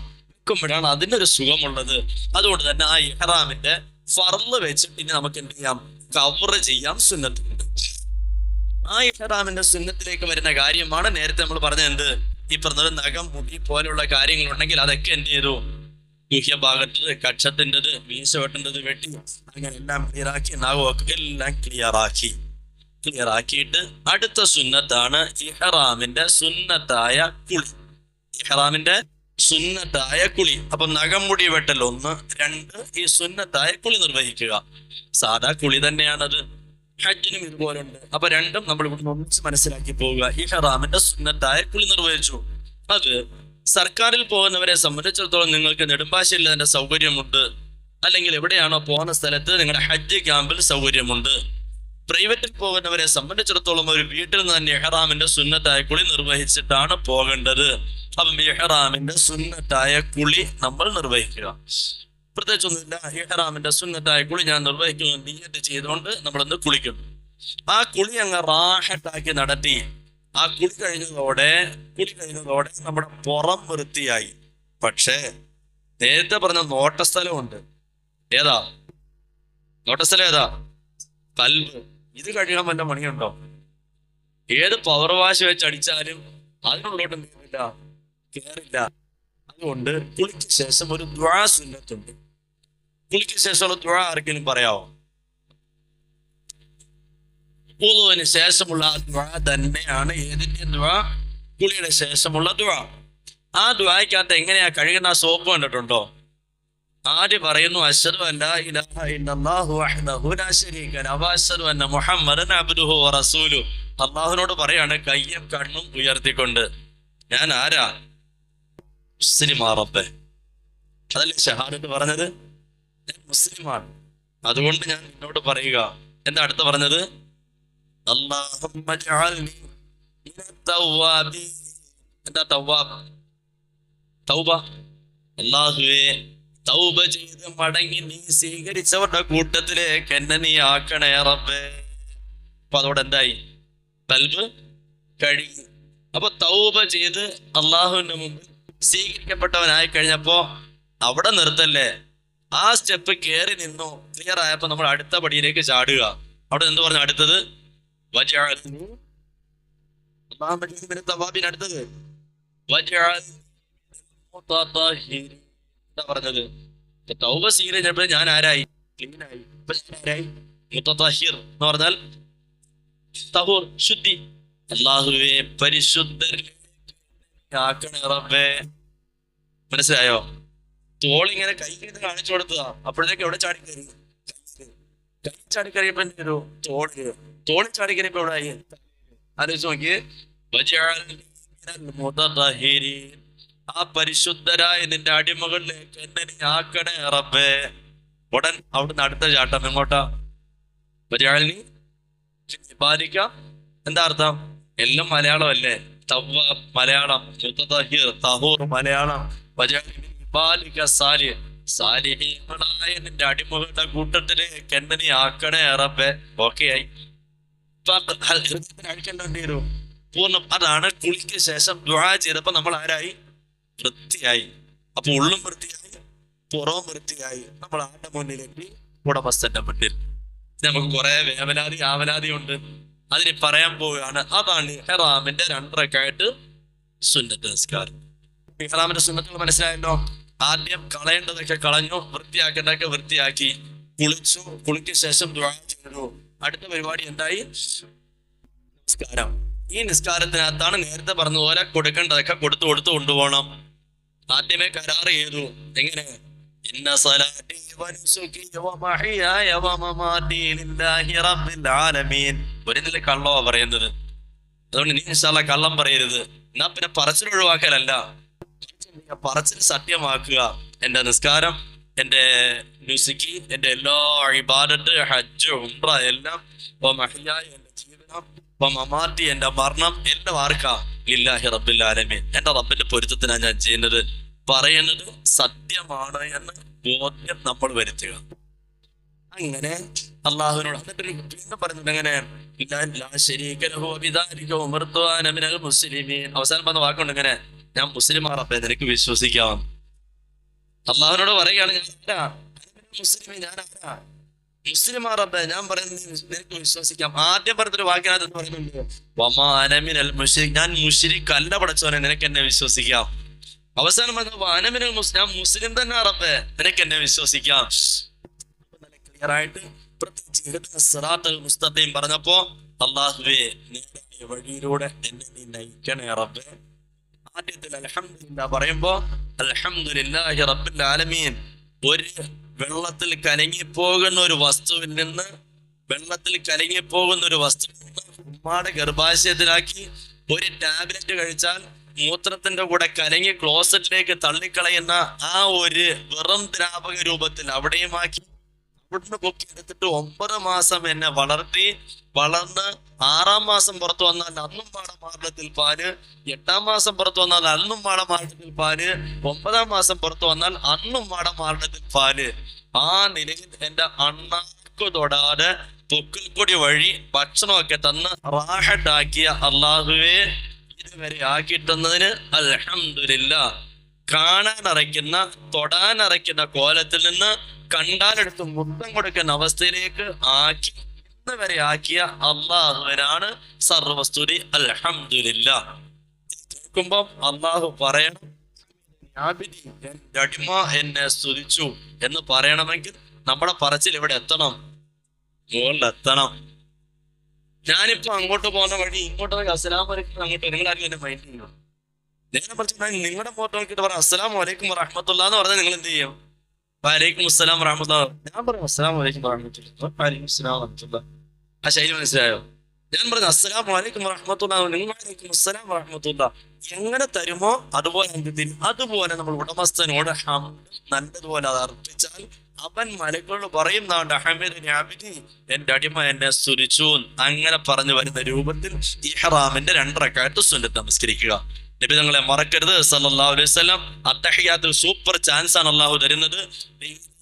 നമുക്ക് 9 പ്രാവശ്യം സിയാറത്ത് ചെയ്യാൻ. ഡെയിലി ഫർള് മാത്രം നിസ്കരിക്കുന്ന ആള് സുബഹയിൽ 1 പ്രാവശ്യം, ബാക്കിയുള്ളത് 2 അത്തഹിയാത്തും പോകുന്നുണ്ട്.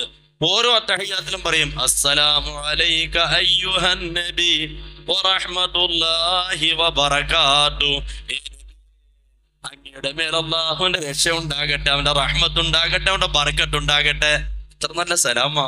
ഇത് തന്നെ നമ്മളവിടെ ചെന്നിട്ടും പറയുന്നത്. നബി നമ്മളോട് പറയുന്നത്. അങ്ങനെ ഇവിടുന്ന് പറഞ്ഞ് ശീലിക്കുക. എവിടെയാ നമ്മൾ ശീലിക്കുക? നമ്മുടെ കൊണ്ട് അസ്സലാമു അലൈക്കും വറഹ്മത്തുള്ളാഹി വബറകാതുഹു, അസ്സലാമു അലൈക്കും അയ്യുഹൻ നബി വറഹ്മത്തുള്ളാഹി വബറകാതുഹു തട്ടിവിട്ടു. ആർക്കായി സലാം വേണ്ടത്? അതുകൊണ്ട് കൃത്യമായ മുനാജാത്താക്കിയിട്ട് കയറ്റി വിടാമെങ്കിൽ ഇൻഷാ അല്ലാഹ് അവിടെ ചെന്ന് സുന്ദരമായിട്ട് സലാം പറയാം. അപ്പൊ ഇതൊക്കെ ചേർത്ത് റാഹത്താക്കി 2 റക്അത്ത് ഇഹ്റാമിന്റെ സുന്നത്ത് നിസ്കരിച്ചു. അപ്പൊ ഇഹ്റാമിന്റെ എന്തൊക്കെയായി? സെക്ഷൻ 1, കുളി സെക്ഷൻ 2. അത് കഴിഞ്ഞിട്ട് നമ്മൾ വന്നിട്ട് ഇഹ്റാമിന്റെ സുന്നത്ത് നിസ്കരിച്ചു, കൈപൊക്കി. അല്ലാഹുവേ, 1.25 ലക്ഷം പ്രവാചകന്മാർ നിന്ന സ്ഥലത്തിലേക്ക് പാപം മാത്രം നിറച്ച കാലുമായിട്ട് വരുന്നു റബ്ബേ. 1.25 ലക്ഷം സഹാബാക്കൾ നിന്ന സ്ഥലത്തേക്ക് വരുന്നു റബ്ബേ. കോടിക്കണക്കിന് ഔലിയാക്കൾ നിന്ന സ്ഥലത്തേക്ക് വരുന്നു റബ്ബേ. 1 ലക്ഷം പ്രതിഫലം തരുന്ന സ്ഥലത്തേക്ക് വരുന്നു റബ്ബേ. യോഗ്യത ഇല്ലെന്നറിയാം, മാപ്പാക്ക് പടച്ചവനെ, സീക്കനെ നാഥ. ഇഹ്റാമിന്റെ 2 റക്അത്ത് നമസ്കാരത്തിന് ശേഷം നല്ലതുപോലെ ദുആ ചെയ്യണം. അപ്പൊ കുളിച്ച് ഇങ്ങോട്ട് വന്നിട്ട് ഈ നമസ്കാരത്തിന് നമ്മളൊന്ന് തയ്യാറെടുക്കണം. ചുമ്മാ അങ്ങ് പോയി നിസ്കരിക്കാനല്ല. അപ്പൊ കുളിയും കഴിഞ്ഞ് വന്ന നമ്മൾ ഇഹ്റാം ഡ്രസ് ഇടുന്നതിന് മുമ്പ് ശ്രദ്ധിക്കണേ. ഇഹ്റാം ഡ്രസ് ഇടുന്നതിന് മുമ്പ് നമ്മൾ നമ്മുടെ ശരീരത്തിൽ നല്ലതുപോലെ അത്തർ തേക്കണം. ശരീരത്തിൽ അത് നീറാത്ത അത്തർ വാങ്ങി തേക്കണം. ഇഹ്റാം ഡ്രസ്സിന് മുമ്പ് എന്ന് പറഞ്ഞാൽ എന്താ? ഇഹ്റാം ഡ്രസ് നമ്മൾ ഇട്ടതിന് ശേഷം നമ്മൾ അത്തർ എടുത്ത് തേച്ചു. ആ അത്തർ തെറിച്ച് നമ്മുടെ ഡ്രസ്സിൽ വീണാൽ ഈ ഡ്രസ് ശരീരത്തിൽ നിന്ന് മാറ്റിയാൽ പിന്നെ ഇത് എടുത്തിടാൻ ഹറാമാണ്. ഒരു മസാല പ്രശ്നം അവിടെ വരുന്നതുകൊണ്ടാണ് ഇഹ്റാം ഡ്രസ് ധരിക്കുന്നതിന് മുമ്പേ നമ്മൾ അത്രയൊക്കെ തേച്ചു ശരീരത്തിൽ നല്ലപോലെ പിടിപ്പിച്ചതിന് ശേഷം നമ്മൾ മുണ്ടെടുത്തെടുക്കുന്നു, മേൽമുണ്ടും എടുത്തിടുന്നു. സഹോദരിമാരെ സംബന്ധിച്ചിടത്തോളം സാധാ ഡ്രസ്സ് തന്നെ. അവർക്ക് നിഖാബ് മാറ്റണം. കാലിലെ സോക്സ് പ്രത്യേകിച്ച് ശ്രദ്ധിക്കണം. തൊലിയുടെ നിറം കാണാത്ത സോക്സ് ആകണം. ഗ്ലൗസ് ഒഴിവാക്കണം. ഇന്നത്തെ കാര്യം പ്രത്യേകം ശ്രദ്ധിക്കണം എന്ന് പറഞ്ഞ പ്രത്യേകം ശ്രദ്ധിക്കണം. ഞാൻ ഓതി വെച്ചൊരായത്തുണ്ട്, നിങ്ങൾ പരിപൂർണമാക്കി ചെയ്യണേ. അൽ ഹജ്ജ വൽ ഉംറ, ഹജ്ജും ഉംറയും പൂർത്തിയാക്കി ചെയ്യണേ. ഇതങ്ങനെ പറഞ്ഞത്. നമുക്ക് ചില സ്ഥലത്ത് ബോർഡ് കാണും, അപകട സാധ്യത കൂടിയ മേഖല എന്ന് പറഞ്ഞത് എന്തിനു വേണ്ടിയാ? അവിടെ എന്ത് ചെയ്യും? അപകടം വരും, സൂക്ഷിക്കണം. ഇതുപോലത്തെ ഒരു ബോർഡാണ് ഇത്. അത്തിമ്മു, പൂർത്തിയാക്കി ചെയ്യണേ, പൂർത്തിയാക്കി ചെയ്യണേ. സിമ്പിൾ വിഷയം. ഞാൻ എല്ലാ ക്ലാസ്സുകളിലും പറയാറുണ്ട്. ഒരു പെണ്ണാണ് ഞാനെങ്കിൽ എന്റെ ഈ കൈയുടെ ഔറത്ത് മറഞ്ഞിട്ടുണ്ട്. ഇതേ അവസ്ഥയില് ഈ ഡ്രസ്സ് തന്നെ ഞാൻ ഇങ്ങനെ പിടിക്കുമ്പോ എന്റെ കൈയുടെ ഈ ഭാഗത്ത് ഒരു വിരലിന്റെ സ്ഥലം മറഞ്ഞിട്ടില്ല. ഈ അവസ്ഥയിൽ ഞാൻ തവാഫ് ചെയ്യുമ്പോ എന്റെ കൈ ഇങ്ങനെയാണെങ്കിൽ എന്റെ തവാഫ് ശരിയല്ല. ഞാൻ നമസ്കരിക്കുമ്പോ ഇതുപോലാണെങ്കിൽ എന്റെ നമസ്കാരം സഹി അല്ല. അതുകൊണ്ട് തന്നെ ഇപ്പോഴത്തെ വെയിറ്റുള്ള പർദ്ദ എടുത്തിട്ട് ഇത്രയും കയ്യുമായ പർദ്ദയും ഇട്ടിട്ട് അല്ലാഹു അക്ബർ പറയുമ്പോ പർദ്ദ ഇവിടെ നിന്ന് ഇങ്ങോട്ട് വരും, ആ നമസ്കാരം അപ്പോഴേ പൊട്ടിത്തെറിച്ചു പോയി. അതുപോലെ തവാഫിന്റെ സമയത്തും ഇതുപോലെ തന്നെ ഒന്ന് തലയൊറിയാൻ ഇങ്ങനെ കൈ പൊക്കി പർദ്ദ ഇങ്ങോട്ട് വന്നു പോയാൽ ആ തവാഫ് അവിടെ വെച്ച് മുറിഞ്ഞു. തവാഫ് പോയാൽ ഉംറ പോയി. അതുകൊണ്ട് ഇന്നർ ധരിക്കേണ്ട കാര്യം മറന്നു പോകരുത്. ഇവിടം വരെ കിടക്കേണ്ട ഇന്നർ ധരിക്കണം. അഥവാ കൈ പോയാലും ഡ്രസ്സ് മാറിയാലും ഇന്നർ അവിടെ ഉണ്ടാകും. അതല്ല എങ്കിൽ നമ്മൾ ഇടുന്ന ഈ ഡ്രസ്സിന്റെ കൈ ഇവിടം വരെ വരണം. എന്നിട്ട് നമ്മൾ ക്ലിപ്പ് വെച്ചിട്ട് ഇവിടെ പിടിക്കുക, ക്ലിപ്പ് വെച്ചിട്ട് ഒട്ടിക്കുക. അങ്ങനെ ഒട്ടിച്ചാൽ ഇവിടെ പ്രസ്സായി ഇവിടെ കിടക്കും. ഇങ്ങനെ ആകുമ്പോൾ വലിഞ്ഞ് ഇങ്ങോട്ട് വരത്തില്ല. കാരണം എന്താ, നമ്മൾ ഇത്രയും നീളമുള്ളതാണ് എടുത്തിട്ട് ഇവിടെ ക്ലിപ്പടിച്ചിരിക്കുന്നത് അല്ലെങ്കിൽ എലാസ്റ്റിക് വെച്ചിരിക്കുന്നത്. അതുകൊണ്ട് ആ ഡ്രസ്സിന്റെ കാര്യം സ്ത്രീകൾ സൂക്ഷിക്കണം. ആണുങ്ങളെ സംബന്ധിച്ചിടത്തോളം അറ്റിമോ ശ്രദ്ധിക്കാനുണ്ട്. ആ അറ്റിമോ അതുപോലെ സഹോദരിമാര് ദാടിയുടെ പ്രശ്നം ശ്രദ്ധിക്കണം. പഴയകാലം മക്കന ഉപയോഗിക്കുന്നവർക്ക് പ്രശ്നമില്ല. ഒരു ത്രികോണത്തിൽ ഒരു പീസ് ഈ ഭാഗത്ത് വെട്ടി ഇങ്ങനെ വെച്ചിട്ടുണ്ട്, കൃത്യമായിട്ട് അവർക്ക് മറ കിട്ടും. ഇപ്പോഴത്തെ അവസ്ഥ ഷാളിലേക്ക് വന്നപ്പോ ചുറ്റിക്കെട്ടി കഴുത്തിന്റെ ഭാഗത്ത് ഒരു 1/2 കിലോ ഇറച്ചി ഇവിടെ ഭാഗത്ത് നമുക്ക് വെളിയിൽ കാണാം. ഇങ്ങനെ താടിയെല്ലിന്റെ താഴ്ഭാഗത്ത് ഇറച്ചി കാണുന്നുണ്ടെങ്കിൽ അവരുടെ ഔറത്ത് മറന്നിട്ടില്ല, നമസ്കാരം സഹി അല്ല. എത്ര കുനിഞ്ഞു വീണാലും എക്സസൈസ് ആകും എന്നുള്ളതിൽ കവിഞ്ഞ് നമുക്ക് നമസ്കാരം കബൂലാകത്തില്ല. അപ്പോൾ പ്രത്യേകം ഈ ഭാഗം ശ്രദ്ധിക്കണം. അതുപോലെ തന്നെ ഇഹ്റാമിലായി കഴിയുമ്പോൾ നമുക്ക് മുഖം കൃത്യമായി വെളിവാകണം. അപ്പം ഈ ഭാഗമൊക്കെ കവർ ചെയ്ത് ഇവിടം വരെ അങ്ങ് മുഖമക്കൻ ഇടുന്ന സ്വഭാവം വരരുത്. അതിനാ പഴയകാല ഉമ്മമാരൊക്കെ നിന്ന് ഇവിടെ വെച്ച് കെട്ടി എന്നാലും മുഖം ക്ലിയർ ആയിട്ട്, മുഖം മറിക്കൽ ഹറാമാണ്. കൃത്യമായ മുഖം നമുക്ക് വെളിവാകണം. അതുപോലെ തന്നെ മുടിയുടെ ഒരല്പം പോലും പുറത്ത് കാണരുത്. ഈ കാര്യങ്ങളൊക്കെ ഓരോ സഹോദരിമാരും ശ്രദ്ധിക്കുക. ആണുങ്ങൾക്ക് ഒരു പ്രശ്നമുണ്ട്, ഔറത്ത് മറയ്ക്കുന്നുണ്ട്. ചുറ്റുഭാഗവും മുകൾ ഭാഗവും മറയ്ക്കൽ നിർബന്ധമുണ്ട്, താഴ്ഭാഗം മറയ്ക്കൽ നിർബന്ധമില്ല. അതുകൊണ്ട് തന്നെ നമ്മുടെ നട്ടലിന്റെ കുഴിയുണ്ട്. ആ നട്ടലിന്റെ കുഴി നമ്മുടെ പഴയ കാലത്ത് ഉപ്പുപ്പമാരൊക്കെ നമസ്കരിക്കുന്ന സമയത്ത് അവർക്ക് വലുതായിട്ടൊന്നുമില്ല, ഒരു കള്ളിത്തുണിയും കാണും, ഒരു ചുട്ടിത്തോർത്തും കാണും. ആ ചുട്ടിത്തോർത്തിന്റെ ഒരു മൂല അവരെവിടെയാ കൊണ്ട് കുത്തുക? ഈ കുഴിയിലാണ്. അത് തോർത്ത് മറയ്ക്കാതിരിക്കാനല്ല, ഈ മുകളിൽ നിന്ന് അവരെ ഔറത്ത് മറയ്ക്കുന്നതാണ്. നട്ടലിന്റെ ആ ഭാഗത്ത് ഒരു വിരൽ 2 വിരൽ ഇറങ്ങുന്ന ആ കുഴി അവിടെ മറയ്ക്കൽ നിർബന്ധമാണ്. കാരണം ഇപ്പൊ നമുക്ക് ബനിയനില്ല, ഷർട്ടില്ല, ഒന്നുമില്ല, മേൽമുണ്ടും പലപ്പോഴും നമ്മുടെ അങ്ങോട്ടും ഇങ്ങോട്ടും പോകും. അപ്പം ഈ കുഴി വെളിവാകും. ആ കുഴി വെളിവാകാതിരിക്കാൻ ഒന്നുകിൽ നമ്മുടെ മുണ്ടിന്റെ കോന്തല കൊണ്ടോ അല്ലെങ്കിൽ 2ാം മുണ്ട് മേൽമുണ്ടിന്റെ തുമ്പ് കൊണ്ടോ ആ കുഴി പ്രത്യേകിച്ച് കുത്തി മറയ്ക്കേണ്ട കാര്യം മറന്നു പോകരുത്. പ്രത്യേകിച്ച് തവാഫിന്റെ സമയത്തും നമസ്കാരത്തിന്റെ സമയത്തും അത് മറച്ചിട്ടില്ല, അത് കവർ ചെയ്യുന്ന മറ വേറെ വന്നിട്ടുമില്ലെങ്കിൽ നമ്മുടെ നമസ്കാരം തവാഫ് അവിടെ ബാത്തിലാകും. ഇടയ്ക്കിടയ്ക്കുള്ള മസലുകൾ ശ്രദ്ധിക്കുക. അപ്പൊ നമ്മൾ എന്ത് ചെയ്തു? ഇഹ്റാമിന്റെ നമ്മൾ അറ്ററൊക്കെ തേച്ചു, മുണ്ടെടുത്തെടുത്തു, ബാക്കി എല്ലാം കളഞ്ഞു. ബെൽറ്റ് വേണമെങ്കിൽ ഉപയോഗിക്കാം, പ്രശ്നമൊന്നുമില്ല. വാച്ച് ഉപയോഗിക്കാം, പ്രശ്നമൊന്നുമില്ല. മുണ്ടും എടുത്തു, ഒരു മേൽമുണ്ടും എടുത്തു.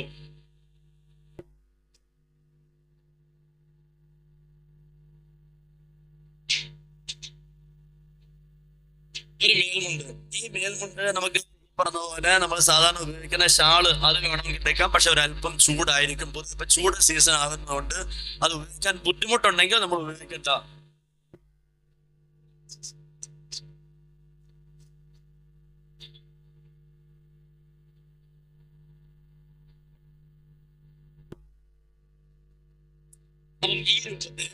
ഇത് മയ്യത്തുണിയാണ്. സാധാരണ ഉപയോഗിക്കാറുള്ളത് മയ്യത്തുണി. 2 വാങ്ങിക്കും. വാങ്ങിച്ചാൽ കൂടെ ഒന്ന് തനി കോട്ടൻ, രണ്ടാമതായിട്ട് കവർ ചെയ്ത് കിടക്കും. അപ്പൊ ഇഹ്റാമിന് ഞാൻ മുണ്ട് കൊടുത്തു, മേൽമുണ്ടെടുത്ത് എന്റെ തലയിലേക്ക് ഇട്ടു. ഈ മേൽമുണ്ടെടുത്ത് തലയിലേക്ക്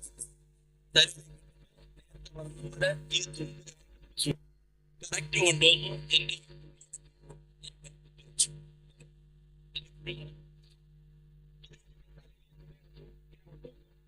എന്റെ ശേഷം ഇതിന്റെ മറ്റേ തുമ്പ് എവിടെങ്കിലും ഒന്ന് ചൊരുങ്ങി വെച്ചു. എന്നെ ഫുൾ കവർ ചെയ്ത് മേൽമുണ്ട് കിടക്കും. സഹോദരിമാർ നേരത്തെ പറഞ്ഞതുപോലെ ഇനി അടുത്ത നമ്മുടെ ജോലി എന്താ? 2 റക്അത്ത് ഇഹ്റാമിന്റെ സുന്നത്ത് നമസ്കരിക്കുന്ന, തല മറച്ചുകൊണ്ട് 2 റക്അത്ത് സുന്നത്ത് നമസ്കരിക്കുന്ന, റാഹത്തായി നമസ്കരിക്കുക. നമസ്കാരത്തിൽ നമ്മൾ ബഖീലന്മാരാകരുത്. മയ്യിത്ത് നമസ്കാരമല്ലാത്ത എല്ലാ നമസ്കാരങ്ങൾക്കും വജ്ഹത്ത് ഉണ്ട്, പ്രാരംഭ ദുആ ഉണ്ട്. ഫാത്തിഹ, ഖുൽ യാ അയ്യുഹൽ കാഫിറൂൻ. രണ്ടാമത്തെ റക്അത്തിൽ ഫാത്തിഹ, ഖുൽ ഹുവല്ലാഹു അഹദ്. അത്തഹിയ്യാത്ത് ഓതുമ്പോൾ മസീഹ് ദജ്ജാൽ വരെ തന്നെ ഓതി തീർക്കുക. അസ്സലാമു അലൈക അയ്യുഹൻ നബി പറയുമ്പോൾ പ്രത്യേകിച്ചും മദീനയിലേക്ക് ഒന്ന് സിയാറത്ത് ചെയ്യുക. അസ്സലാമു അലൈനാ വഅലാ ഇബാദില്ലാഹി സാലിഹീൻ പറയുമ്പോൾ ആദം നബി മുതൽ ഇതുവരെയുള്ള സകല സാലിഹീങ്ങൾക്കുമുള്ള സലാമാണെന്നുള്ള ബോധം വെക്കുക. എന്നാൽ നമ്മുടെ മീസാനിൽ വല്ലതൊക്കെ വാരി വലിച്ചിടാം. ഇവർക്കൊക്കെ ഡയറക്റ്റ് സലാം പറഞ്ഞാൽ ആ സലാം ഒരു മടക്കും, അത് നമ്മുടെ മീസാനിലേക്ക് കയറി വരും. ഇനി അശ്രദ്ധമായിട്ട് പറഞ്ഞു വിട്ടാലോ അവരും മൈൻഡ് ചെയ്യില്ല, ചിലപ്പോൾ നമുക്ക് സലാം തിരിച്ച് കിട്ടില്ല. അതുകൊണ്ട് ആ ബോധമൊക്കെ നമുക്ക് ഇവിടെയൊക്കെ വേണം. അങ്ങനെ ഏതായാലും നമ്മൾ എന്ത് ചെയ്തു, മേൽമുണ്ടൊക്കെ ഇട്ട് 2 റക്അത്ത് നമസ്കരിച്ചു, കാര്യമായി ദുആ ചെയ്തു. ആ ദുആയുമൊക്കെ കഴിഞ്ഞതിന് ശേഷം നമ്മുടെ ഈ തലയിൽ നിന്ന് മേൽമുണ്ട് നമ്മളിങ്ങ് മാറ്റി. സഹോദരിമാർക്ക് പ്രത്യേകിച്ച് വേറൊന്നും ചെയ്യാനില്ല. ഇപ്പോഴേ പിടിച്ചെന്ത് ചെയ്യരുത്, പലരുണ്ട് അങ്ങോട്ട് ഇഹ്റാം കെട്ടി കഴിയുമ്പോഴേ പിടിച്ച് ഇങ്ങനെ എടുത്തിടും. ആരും മണ്ടത്തരം കാണിക്കരുത്. നമ്മുടെ ശരീരങ്ങൾ കണ്ടവരെയൊക്കെ കാണിക്കാനുള്ളതല്ല. മാക്സിമം എന്ത് ചെയ്തേക്കുക, മൂടി തന്നെ ഇട്ടേക്കുക. അപ്പം ഈ മൂടി ഇട്ടിരിക്കുന്നു, നമ്മൾ എന്ത് ചെയ്യുന്നു, ഇഹ്റാം കെട്ടാൻ പോവുകയാണ്. ഇനിയാണ് നമ്മളുടെ ഫർളായ ഭാഗം എത്രയേ ഉള്ളൂ, അത് വിട്ടുപോകരുത്. പറഞ്ഞത് സുന്നത്താണ്. ഫർദ് അല്ലാഹുവിന് ഞാൻ ഉംറ ചെയ്യാൻ കരുതി, അതുകൊണ്ട് ഞാൻ ഇഹ്റാം കെട്ടുകയും ചെയ്തു. ഇത്രയുള്ള ഫർള്. ഇനി അതിനെ നമുക്ക് സുന്നത്തൊക്കെ എടുത്തിട്ട് നമ്മൾ ഇതിനെ ഒന്ന് നല്ല കോലത്തിലാക്കി ഒരു ബിസ്മിയൊക്കെ ചൊല്ലി. കാരണം ഏതൊരു നല്ല കാര്യത്തിനും ബർക്കത്ത് വേണ്ടേ? ആ ബർക്കത്തില്ലായ്മയാണ് നമുക്ക് ഏറ്റവും പറ്റിയത്. എന്തുകൊണ്ട്? നല്ല മൈലേജുള്ള നല്ല പെട്രോൾ അടിച്ചാൽ വണ്ടിക്ക് മൈലേജ് കിട്ടും. നമ്മൾ ഇന്ന് ഭക്ഷണം ഉണ്ടാക്കുമ്പോൾ ഉമ്മമാർ ബിസ്മി ചൊല്ലി ഭക്ഷണം ഉണ്ടാക്കാറില്ല, കഴിക്കുന്നവർ ബിസ്മി ചൊല്ലി കഴിക്കാറില്ല. അതാണ് നേരത്തെ ഞാൻ പറഞ്ഞ ളുഹായ്ക്കും തഹജ്ജുദിനും ചാൻസ് നമുക്ക് നഷ്ടപ്പെട്ടു പോകുന്നത്. കാരണം മൈലേജ് ഇല്ലാത്ത ബർക്കത്തില്ലാത്ത ഭക്ഷണമാണ്. ഭക്ഷണത്തിൽ ബർക്കത്താക്ക് സൂപ്പർ മൈലേജ് കിട്ടും. വാരി വാരി നമുക്ക് എടുക്കാൻ പറ്റും സാലിഹായ അമലുകൾ. തൗഫീഖ് വാരി ഇട്ട് തരും റബ്ബ്. അതുകൊണ്ട് നമ്മൾ ബിസ്മി ചൊല്ലിക്കൊണ്ട് നമ്മൾ എന്ത് ചെയ്യുന്നു, ഇതിലേക്ക് കിടക്കുന്നു. എങ്ങനെ? നവൈത്തുൽ ഉംറത വഅഹറംതു ബിഹാ ലില്ലാഹി തആല. അല്ലാഹുവിനെ ഞാൻ ഉംറ ചെയ്യാൻ കരുതി, അതുകൊണ്ട് ഞാൻ ഇഹ്റാം കെട്ടുകയും ചെയ്തു. ആർക്കെങ്കിലും അറിയാത്തതുണ്ടോ? എല്ലാവർക്കും അറിയാമല്ലോ, മലയാളമെങ്കിലും അറിയാം. ഇതങ്ങോട്ട് കഴിഞ്ഞിട്ട് ആദ്യത്തിൽ മാത്രം ഒരു ബിഉംറത്തിൻ ചേർക്കണം. എങ്ങനെ? ലബ്ബൈക അല്ലാഹുമ്മ ബിഉംറത്തിൻ ലബ്ബൈക ലബ്ബൈക ലാ ശരീക ലക ലബ്ബൈക ഇന്നൽ ഹംദ വന്നിഅമത ലക വൽ മുൽക് ലാ ശരീക ലക. തൽബിയത്ത് അങ്ങോട്ട് ചൊല്ലണം. അത് നമ്മൾ ചൊല്ലിച്ചു. അത് കഴിഞ്ഞിട്ട് ഒരു ഇബ്രാഹിമിയ സലാത്ത് പൂർണ്ണമായി ചിലർ പറയുന്നത് അല്ലാഹുമ്മ സ്വല്ലി അലാ മുഹമ്മദ് മുഹമ്മദ് ലബ്ബൈക അല്ലാഹുമ്മ ലബ്ബൈക. എന്തിനാ ഓടുന്നത്? വേറെ പണിയൊന്നും ഇല്ല നമുക്ക്. അതുകൊണ്ട് ആ തൽബിയത്തൊക്കെ ഒന്ന് പൂർണ്ണമാക്കി അങ്ങ് ചൊല്ല്. ആ സലാത്തും പരിപൂർണമാക്ക്. ഇന്നക ഹമീദും മജീദ് പറ. അത് കഴിഞ്ഞിട്ട് 2 കാര്യം ചോദിക്കണം. 2 കാര്യത്തിൽ കാവലും ചോദിക്കണം. ചോദിക്കേണ്ട 2 കാര്യം ജന്നത്ത്, സ്വർഗം, തൃപ്തി. കാവൽ ചോദിക്കേണ്ടത് സ്വർഗത്തിന്റെ ഓപ്പോസിറ്റ് നരകം, തൃപ്തിയുടെ ഓപ്പോസിറ്റ് കോപം. അപ്പം അല്ലാഹുമ്മ ഇന്നി അസ്അലുക റിളാക വൽ ജന്ന വഅഊദു ബിക മിൻ സഖതിക വന്നാർ. അപ്പം പൂർണ്ണമായി നമ്മുടെ ഇഹ്റാം കിട്ടിയോ? അപ്പം ആ ഇഹ്റാമിന് മുമ്പ് ബിസ്മില്ലാഹി. അത് കഴിഞ്ഞ അറബിയിൽ പറഞ്ഞു, നാക്കൊണ്ട് പറയുന്ന സുന്നത്താണ്, ശ്രദ്ധയും കൊണ്ട് കരുതലാണ് നിർബന്ധം. അല്ലാഹുവിനെ ഞാൻ ഉംറ ചെയ്യാൻ കരുതി, അതുകൊണ്ട് ഞാൻ ഇഹ്റാം കിട്ടുകയും ചെയ്തു. അത് കഴിഞ്ഞിട്ട് സലാത്ത് പൂർണ്ണമായി ചൊല്ലി ആ 2 കാര്യം ചോദിച്ചു. 2 കാര്യത്തിട്ട് കാവലും ചോദിച്ചു. അതോടെ ഇഹ്റാം പൂർണ്ണമായി. ഇൻഷാ അല്ലാഹ് എഴുന്നേക്ക്. ഇടയ്ക്കിടയ്ക്ക് ഇങ്ങനെ പൊങ്ങട്ടെ. ഞാനൊക്കെ എത്ര നേരം കൊണ്ട് ഇങ്ങനെ നിൽക്കുക. നിങ്ങളൊക്കെ ഇങ്ങനെ സുഖിച്ചിരുന്നാലും സുഖമുണ്ടോ? ശരി, നമുക്ക് ഇൻഷാ അല്ലാഹ് ഇഹ്റാം ഒന്ന് ചെയ്യാം. അപ്പൊ ഇഹ്റാമിന്റെ രൂപം മനസ്സിലായില്ലേ? അപ്പൊ ഇഹ്റാം എന്തൊക്കെയായി? ആദ്യം ഇഹ്റാമിന്റെ സുന്നത്തായ കുളിക്ക് മുമ്പ് കളയേണ്ടതൊക്കെ എന്ത് ചെയ്തു? കളഞ്ഞു. അത് കഴിഞ്ഞിട്ട് ഇഹ്റാമിന്റെ സുന്നത്തായ കുളി നിർവഹിച്ചു. കുളി കഴിഞ്ഞിട്ട് നമ്മൾ എന്ത് ചെയ്തു? ഉള്ളു കഴിഞ്ഞു. അത് കഴിഞ്ഞിട്ട് പിന്നെ എന്താ ചെയ്തു? ശരീരത്തിലേക്ക് എന്ത് ചെയ്തു? ഇട്ടിട്ട് ഡ്രസ് ധരിച്ചു, തല മറച്ചു. പ്രത്യേകിച്ച് ആണുങ്ങൾ എന്ത് നോക്കി? കുഴി അടച്ചു. ഒരു മുടി പോലും പുറത്തില്ല. ഉറപ്പുവരുത്തി. കൈയുടെ കാര്യം ഉറപ്പുവരുത്തി. കാലിന്റെ കാര്യം ഉറപ്പുവരുത്തി. കൈയുടെ നിറം കാണാത്ത നിലയുള്ള സോക്സും ഒക്കെ ധരിച്ചു. റാഹത്തായി. ഈ പറഞ്ഞ ദാടിയുടെ ഭാഗവും ശ്രദ്ധിച്ചു.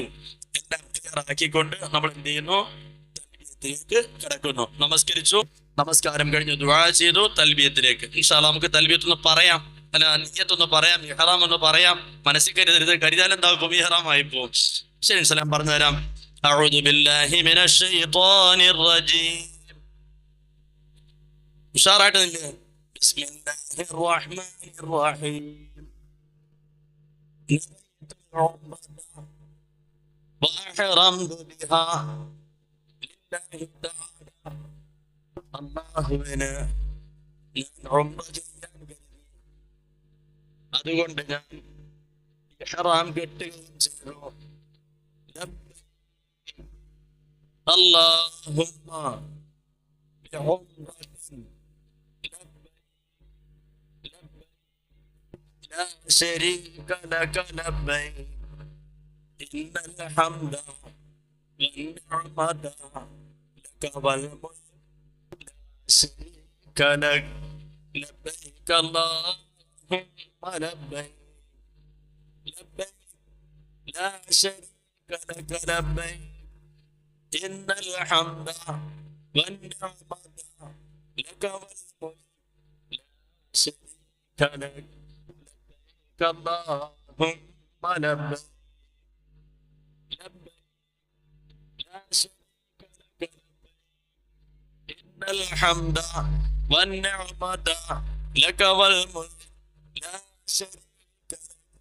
اللهم صل على سيدنا محمد وعلى آل سيدنا محمد كما صليت على إبراهيم وعلى آل إبراهيم وبارك على سيدنا محمد وعلى آل سيدنا محمد كما باركت على إبراهيم وعلى آل إبراهيم في العالمين إنك حميد مجيد.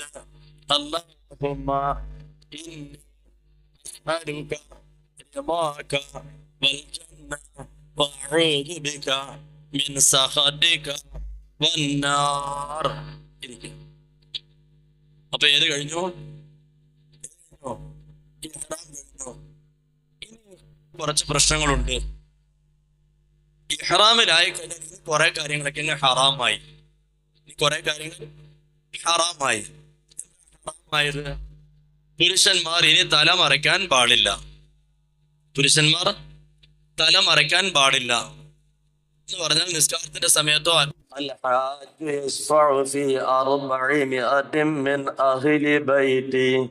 തന്റെ കുടുംബത്തിൽ നിന്ന് 600 പേരെ ശുപാർശ ചെയ്യാനുള്ള യോഗ്യത വാങ്ങാൻ പോകുന്നവരാണ്.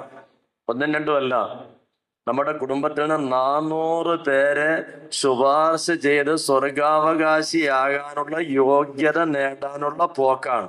ബാക്കി ഹദീസുകളൊന്നും ഞാൻ പറയുന്നില്ല, കാരണം എന്താ, അതിന്റെ സമയമല്ല. അപ്പം ആ ഒരു യോഗ്യത മനസ്സിലാക്കിയിട്ട് ഇൻഷാ അല്ലാഹ് ആ വീട്ടിലേക്ക് പോകുമ്പോ അള്ളാഹുവിന്റെ ഒരു നോട്ട സ്ഥലമുണ്ട്, അത് ക്ലീൻ ആക്കിയിട്ട് പോകണം. അള്ളാഹു നോക്കുന്നത് നമ്മുടെ മുഖത്തേക്കല്ല, നമ്മുടെ വസ്ത്രത്തിലേക്കല്ല, നമ്മുടെ ദാടിയുടെ ഷെയ്പ്പല്ല, നമ്മുടെ മീശയുടെ ഷെയ്പ്പല്ല, നമ്മുടെ പർദ്ദയുടെ കോലമല്ല. അൽ ഖൽബു മൻളറു റബ്ബ്, നമ്മുടെ ഹൃദയമാണ് അള്ളാഹുവിന്റെ നോട്ട സ്ഥലം. ആ നോട്ട സ്ഥലത്തെ ക്ലിയർ ആക്കിയിട്ട് ഇൻഷാ അല്ലാഹ് അള്ളാഹുലേക്ക് പോകുക. ഇപ്പൊ ക്ലാസ്സിലേക്ക് കയറുന്നതിന് മുമ്പ് നമുക്കൊരു ചെറിയ നടപടിക്രമം നടത്തിയിട്ട് നമുക്ക് പോകാം. ആദ്യമായി നമ്മൾ ഓരോരുത്തരും നമ്മുടെ മനസ്സിനെ ഒന്ന് ഫ്രീ ആക്കുക. ഫ്രീ ആക്കിയിട്ട് നമ്മൾ ഉടമസ്ഥനായ റബ്ബിനോടൊന്ന് പറ, അള്ളാഹുവേ, ഇപ്പോഴത്തെ കണ്ടീഷനിൽ ഞാൻ നിന്റെ വീട്ടിന്റെ മുറ്റത്ത് വരാൻ യോഗ്യനല്ല. ഓരോ സഹോദരിമാരും നമ്മുടെ അനുഭവം വെച്ചിട്ട് പറയുക, നമ്മൾ അള്ളാഹുവിന്റെ വീട്ടിന്റെ മുറ്റത്ത് പോകാൻ ഒരു യോഗ്യതയും ഉള്ളവരല്ല. പിന്നെ അള്ളാഹുവിന്റെ കൃപ കൊണ്ട്, അവന്റെ ഔദാര്യം കൊണ്ട് നമ്മളെ അവന്റെ വീട്ടിലേക്ക് ക്ഷണിക്കുമ്പോ ആദ്യം നമ്മുടെ മനസ്സിനെ ഒന്ന് വൃത്തിയാക്കിയിട്ട് അങ്ങോട്ട് വിടുക. അതുകൊണ്ട് നമ്മുടെ കൽബിൽ തട്ടി അള്ളാഹുവിന്റെ അർശിലെത്തുന്ന രൂപത്തിൽ ഒരു 3 ഇസ്തിഗ്ഫാർ ചൊല്ലിക്കൊണ്ട് ഇൻഷാ അല്ലാഹ് നമുക്ക് തുടങ്ങാം. കൽബിൽ നിറച്ച അവസ്ഥയിൽ, അള്ളാഹുവേ, നീയാണ് എന്റെ പാപം പൊറുക്കേണ്ടത്, നീ അല്ലാതെ പാപം പൊറുക്കാൻ ആരുമില്ല. എനിക്ക് അങ്ങോട്ട് വരുന്ന അവസ്ഥയിൽ നല്ലൊരു അതിഥിയായി ഞാൻ അവിടെ എത്തണം.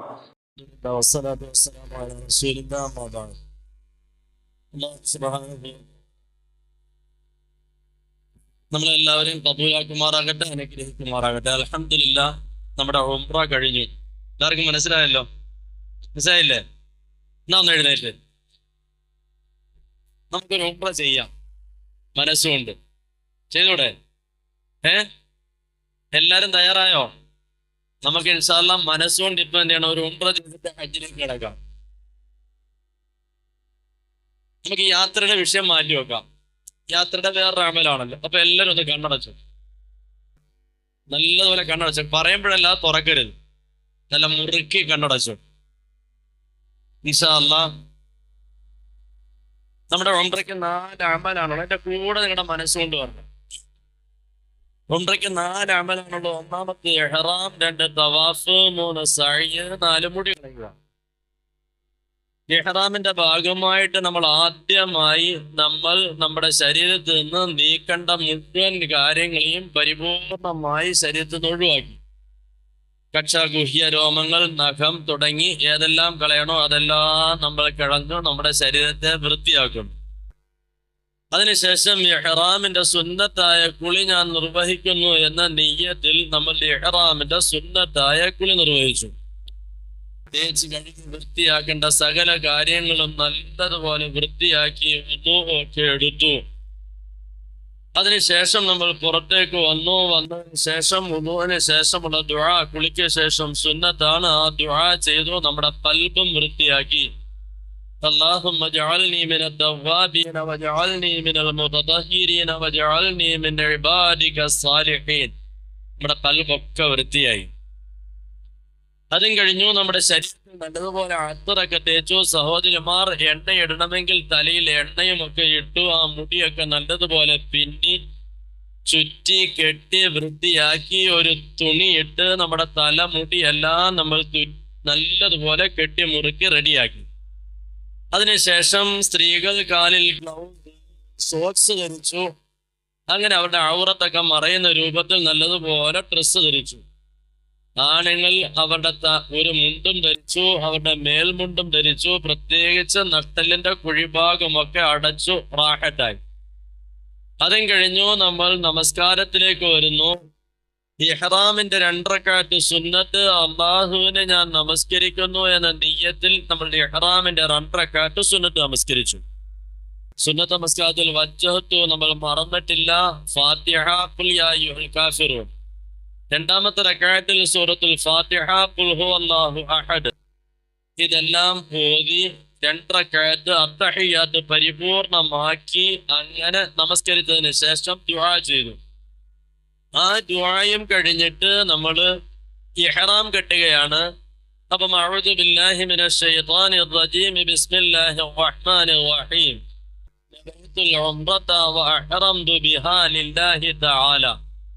അല്ലാഹുവിനെ ഞാൻ ഉംറ ചെയ്യാൻ കരുതി, അതുകൊണ്ട് ഞാൻ ഇഹ്റാം കെട്ടുകയും ചെയ്തു. ലബ്ബൈക അല്ലാഹുമ്മ ബിഉംറത്തിൻ ലബ്ബൈക ലബ്ബൈക ലാ ശരീക ലക ലബ്ബൈക ഇന്നൽ ഹംദ വന്നിഅമത ലക വൽ മുൽക ലാ ശരീക ലക. 3 തൽബിയത്ത് ചൊല്ലി സ്വലാത്തും ചൊല്ലി. ആ സ്വലാത്ത് പരിപൂർണമാക്കി. ആ സ്വലാത്ത് ഇന്നക ഹമീദും മജീദ് വരെയായി. اللهم إني أسألك رضاك والجنة وأعوذ بك من سخطك والنار. ആ തൽബിയത്തും തീർത്തു. ദുആയും കഴിഞ്ഞു. നമ്മൾ തൽബിയത്തുമായി യാത്ര തുടരുന്നു. നമ്മുടെ നാട്ടിൽ നിന്ന് നമ്മൾ ഫ്ലൈറ്റിൽ കയറി ജിദ്ദ എയർപോർട്ടിൽ ഇറങ്ങി നമ്മുടെ ലഗേജ് എല്ലാം നോക്കി അതെല്ലാം ഭദ്രമാക്കി. ശേഷം നമുക്ക് ആവശ്യ നിർവഹണങ്ങൾ നടത്തി ഒന്നുമൊക്കെ എടുത്തു വന്നു. നമസ്കാരത്തിന്റെ സമയമാണെങ്കിൽ നമസ്കാരമൊക്കെ നമ്മൾ ജിദ്ദ എയർപോർട്ടിൽ നമസ്കരിക്കുന്നു. നമസ്കാരമൊക്കെ കഴിഞ്ഞു. റാഹത്തായി എല്ലാവരും ഒന്നിച്ചു വന്നു. ബസ്സിൽ കയറി. ആ ബസ്സിൽ നമ്മൾ തൽബിയത്തുകളുമായി വന്നു. നമ്മുടെ അസീസിയിലെ മക്കയിലെ റൂമിലെത്തി.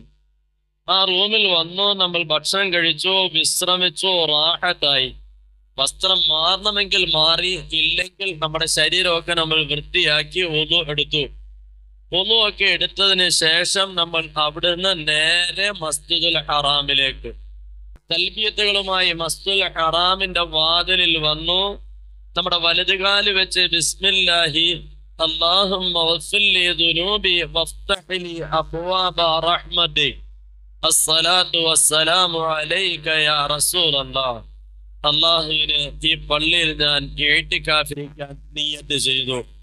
ആ നിയ്യത്തും ചെയ്ത് വീണ്ടും തൽബിയത്ത് ചൊല്ലി മസ്ജിദുൽ ഹറാമിലൂടെ നമ്മൾ മുന്നിലേക്ക് കുറച്ചു കഴിഞ്ഞു. 10-20 സ്റ്റെപ്പ് താഴേക്ക് നമ്മൾ ഇറങ്ങി കഅബത്തു ശരീഫയുടെ തെക്ക് ഭാഗത്ത് വന്നു. അവിടെ നിന്ന് വീണ്ടും നമ്മൾ കിഴക്ക് ഭാഗത്തേക്ക് നീങ്ങി, അഥവാ നമ്മൾ വലത്തേക്ക് നീങ്ങി കഅബത്തു ശരീഫയുടെ വാതിൽ കാണുന്ന രൂപത്തിൽ നമ്മൾ അവിടെ എത്തി.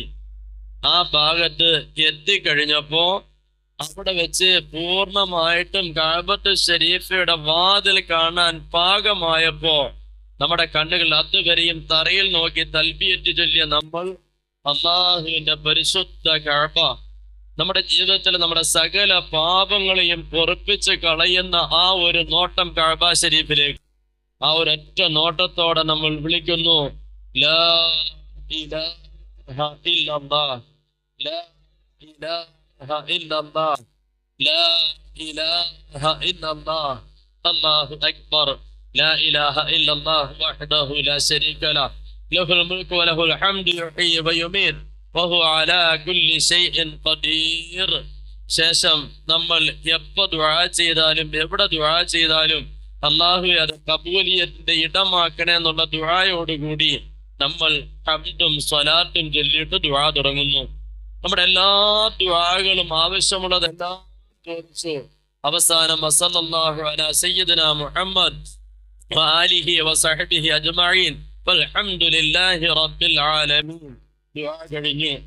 നമ്മൾ ഓരോരുത്തരും നമ്മുടെ ചെറു സംഘവുമായി ഒന്ന് ചുറ്റി അവിടെ നിന്നിട്ട് വട്ടമായി ചുറ്റായിട്ട് അവിടെ നിന്നിട്ട് നമ്മുടെ ഔറത്തിന്റെ കാര്യം, വുളൂഇന്റെ കാര്യം, പ്രത്യേകിച്ച് സഹോദരിമാർ മുടി, അവരുടെ കയ്യിൽ ഇന്നർ ഉപയോഗിച്ചത്, കാലിൽ സോക്സ് ഇട്ടത് തുടങ്ങിയുള്ള എല്ലാ കാര്യങ്ങളും നോക്കിയ റാഹത്തായിട്ട് കഅബത്തു ശരീഫയുടെ തെക്ക് ഭാഗത്ത് നിന്നു. ആ കഅബ ശരീഫ് നമ്മുടെ നേരെ മുന്നിൽ വരുന്ന രൂപത്തിൽ അവിടെ നിന്നിട്ട് നമ്മൾ നിയ്യത്ത് ചെയ്യുന്നു, അല്ലാഹുവിന് ഞാൻ ഉംറയുടെ തവാഫ് 7 ചുറ്റായി നിർവഹിക്കാൻ കരുതി. അതിനുശേഷം അവിടെ നിന്ന് നമ്മൾ തിരിഞ്ഞു കഅബത്തു ശരീഫ് ഇടത് ഭാഗത്താക്കി നേരെ കഅബ ശരീഫിന്റെ ആ വാതിലിന് തൊട്ടിപ്പുറത്തുള്ള ഹജറുൽ അസ്വദിന്റെ മൂലയിലേക്ക് വന്നു. ആ മൂലഭാഗത്ത് എത്തിയപ്പോ നമ്മുടെ വലത് കൈ കൊണ്ട് ആംഗ്യം കാണിച്ച് ബിസ്മില്ലാഹി അല്ലാഹു അക്ബർ പറഞ്ഞു. വീണ്ടും നമ്മൾ കുലുങ്ങി ഓടുന്നു, അല്ലാഹുമ്മ ഈമാനൻ ബിക തുടങ്ങിയുള്ള ആ ദിക്റുകൾ അറിയാമെങ്കിൽ ചൊല്ലുന്നു, ഇല്ലെങ്കിൽ അറിയുന്നത് ചൊല്ലുന്നു, ഇല്ലെങ്കിൽ ഒന്നും ചൊല്ലുന്നില്ല. നമ്മൾ ഏതോ ആകട്ടെ അവിടെ കുലുങ്ങി ഓടൽ സുന്നത്താണ്. അതിന് മുമ്പായിട്ട് നമ്മുടെ വലതു തോള് കാണുന്ന രൂപത്തിൽ ദുആ കഴിഞ്ഞപ്പോൾ മേൽമുണ്ട് ഇട്ടിരുന്നു. അങ്ങനെ നമ്മൾ 3 ചുറ്റ് ചെറിയ ഓട്ടം, അടുത്ത 4 ചുറ്റ് സാധാ രൂപത്തിൽ, അതും കഴിഞ്ഞു. നമ്മൾ പൂർണ്ണമായി 7ാമത്തതും വിട്ട് കടന്ന് കഴിഞ്ഞപ്പോ നമ്മൾ എന്ത് ചെയ്തു? തവാഫ് 7 തീർത്തു. അങ്ങോട്ട് മാറി തോള് മറച്ചുകൊണ്ട് നമ്മൾ 2 റക്അത്ത് സുന്നത്ത് നമസ്കരിക്കുന്നു. തവാഫിന്റെ 2 റക്അത്ത് സുന്നത്ത് ഹനഫി മദ്ഹബ് അനുസരിച്ച് വാജിബാണ്. അതും കഴിഞ്ഞിട്ട് നമ്മൾ കാര്യമായിട്ട് നമസ്കരിച്ച് ദുആ ചെയ്തു, ഖബൂലിയത്തിന് ദുആ ചെയ്തു, പോയി സംസം വെള്ളം കുടിച്ചു. അതും കഴിഞ്ഞിട്ട് നമ്മുടെ തോള് വീണ്ടും വലതുഭാഗത്ത് തുറക്കുന്നു സഈന് വേണ്ടി. ശാഫി മദ്ഹബിൽ സുന്നത്താണ്, ഹനഫി മദ്ഹബിൽ പ്രത്യേകിച്ച് അങ്ങനെ സുന്നത്തില്ല. അപ്പൊ ശാഫികളൊക്കെ വലതു തോള് വെളിവാക്കിക്കൊണ്ട് വീണ്ടും മസ്ആയിലേക്ക് പോയി. സഫയുടെ ചെന്നു ഖിബ്ലയ്ക്ക് നേരെ നിന്നു. അല്ലാഹുവിന് ഞാൻ ഉംറയുടെ സഈ ചെയ്യുന്നു, നിയ്യത്ത് ചെയ്തു. ആ നിയ്യത്തും ചെയ്തുകൊണ്ട് നമ്മൾ അവിടെ നിന്ന് ലാ ഇലാഹ ഇല്ലല്ലാഹു അല്ലാഹു അക്ബർ പറഞ്ഞ് നമ്മൾ വീണ്ടും സഫയിൽ നിന്നും മർവയിലേക്ക് ഒരല്പം ഇങ്ങോട്ട് വന്നപ്പോ ലൈറ്റിന്റെ ഭാഗത്തെ നമ്മൾ കുലുങ്ങി ഓടി. റബ്ബി ഗ്ഫിർ വറഹം എന്നുള്ളൊരു ദുആ അവിടെ സുന്നത്തുണ്ട്. അറിയുന്നവർ പറയുക, ഇല്ലെങ്കിൽ അറിയാവുന്നത് പറഞ്ഞു, അല്ലെങ്കിൽ ദിക്ർ ചൊല്ലിക്കൊണ്ട് നമ്മൾ ഒന്ന് ഓടുന്നു ഖിബ്ലയ്ക്ക് നേരെ നോക്കി നിന്ന്.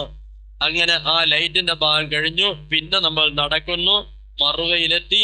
തിരിച്ചും അതുപോലെ സഫയിലേക്ക്, തിരിച്ച് മർവയിലേക്ക്, 7ാമത്തെ മർവയിലെത്തി. നമ്മുടെ 3ാമത്തെ സഈയും കഴിഞ്ഞു. 3ാമത്തെ അമൽ നമ്മൾ പോകുന്നു, നമ്മുടെ മുടി വടിക്കുന്നു, വെട്ടുന്നു. ഇതോടെ നമ്മുടെ ഉംറയിൽ നിന്ന് നമ്മൾ പരിപൂർണമായി തഹല്ലുലായി. ഇൻഷാ അല്ലാഹ് എല്ലാവരും കണ്ണു തുറന്നു. ഓക്കെ അല്ലേ? ആർക്കും ഒരു സംശയമില്ലല്ലോ? എന്തെങ്കിലും സംശയം ഉണ്ടോ ഇനി ഇതുമായി ബന്ധപ്പെട്ട്? ഇല്ലല്ലോ. ശരി, നമുക്ക് ഇൻഷാ അല്ലാ അടുത്തതിലേക്ക് സംശയം ഉണ്ടോ?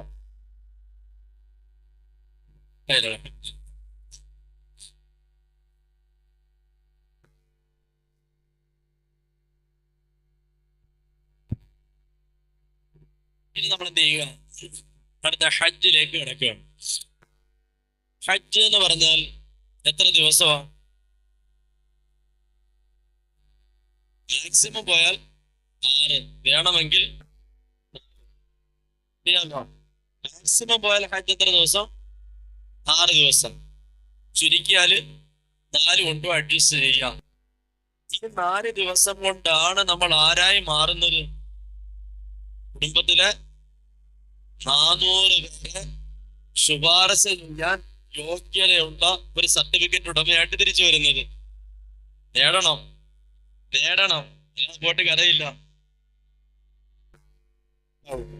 ആ ഒരു നസിഹത്തൊക്കെ കൊടുത്തു. ലോഹറിന്റെ ബാങ്ക് വിളിച്ചു, ബാങ്ക് അങ്ങോട്ട് വിളിച്ച് തീരുന്നുണ്ട്. നമ്മുടെ ഹംദയ്ക്ക് അള്ളാഹുവിനെ അർപ്പിച്ചതിന് ശേഷം നമ്മുടെ നമസ്കാരവും കഴിഞ്ഞു, റാഹത്തായി. ഇനി ഖുർആന്റെ മജ്ലിസ് തുടങ്ങുന്നു. ഖുർആൻ എടുത്തു.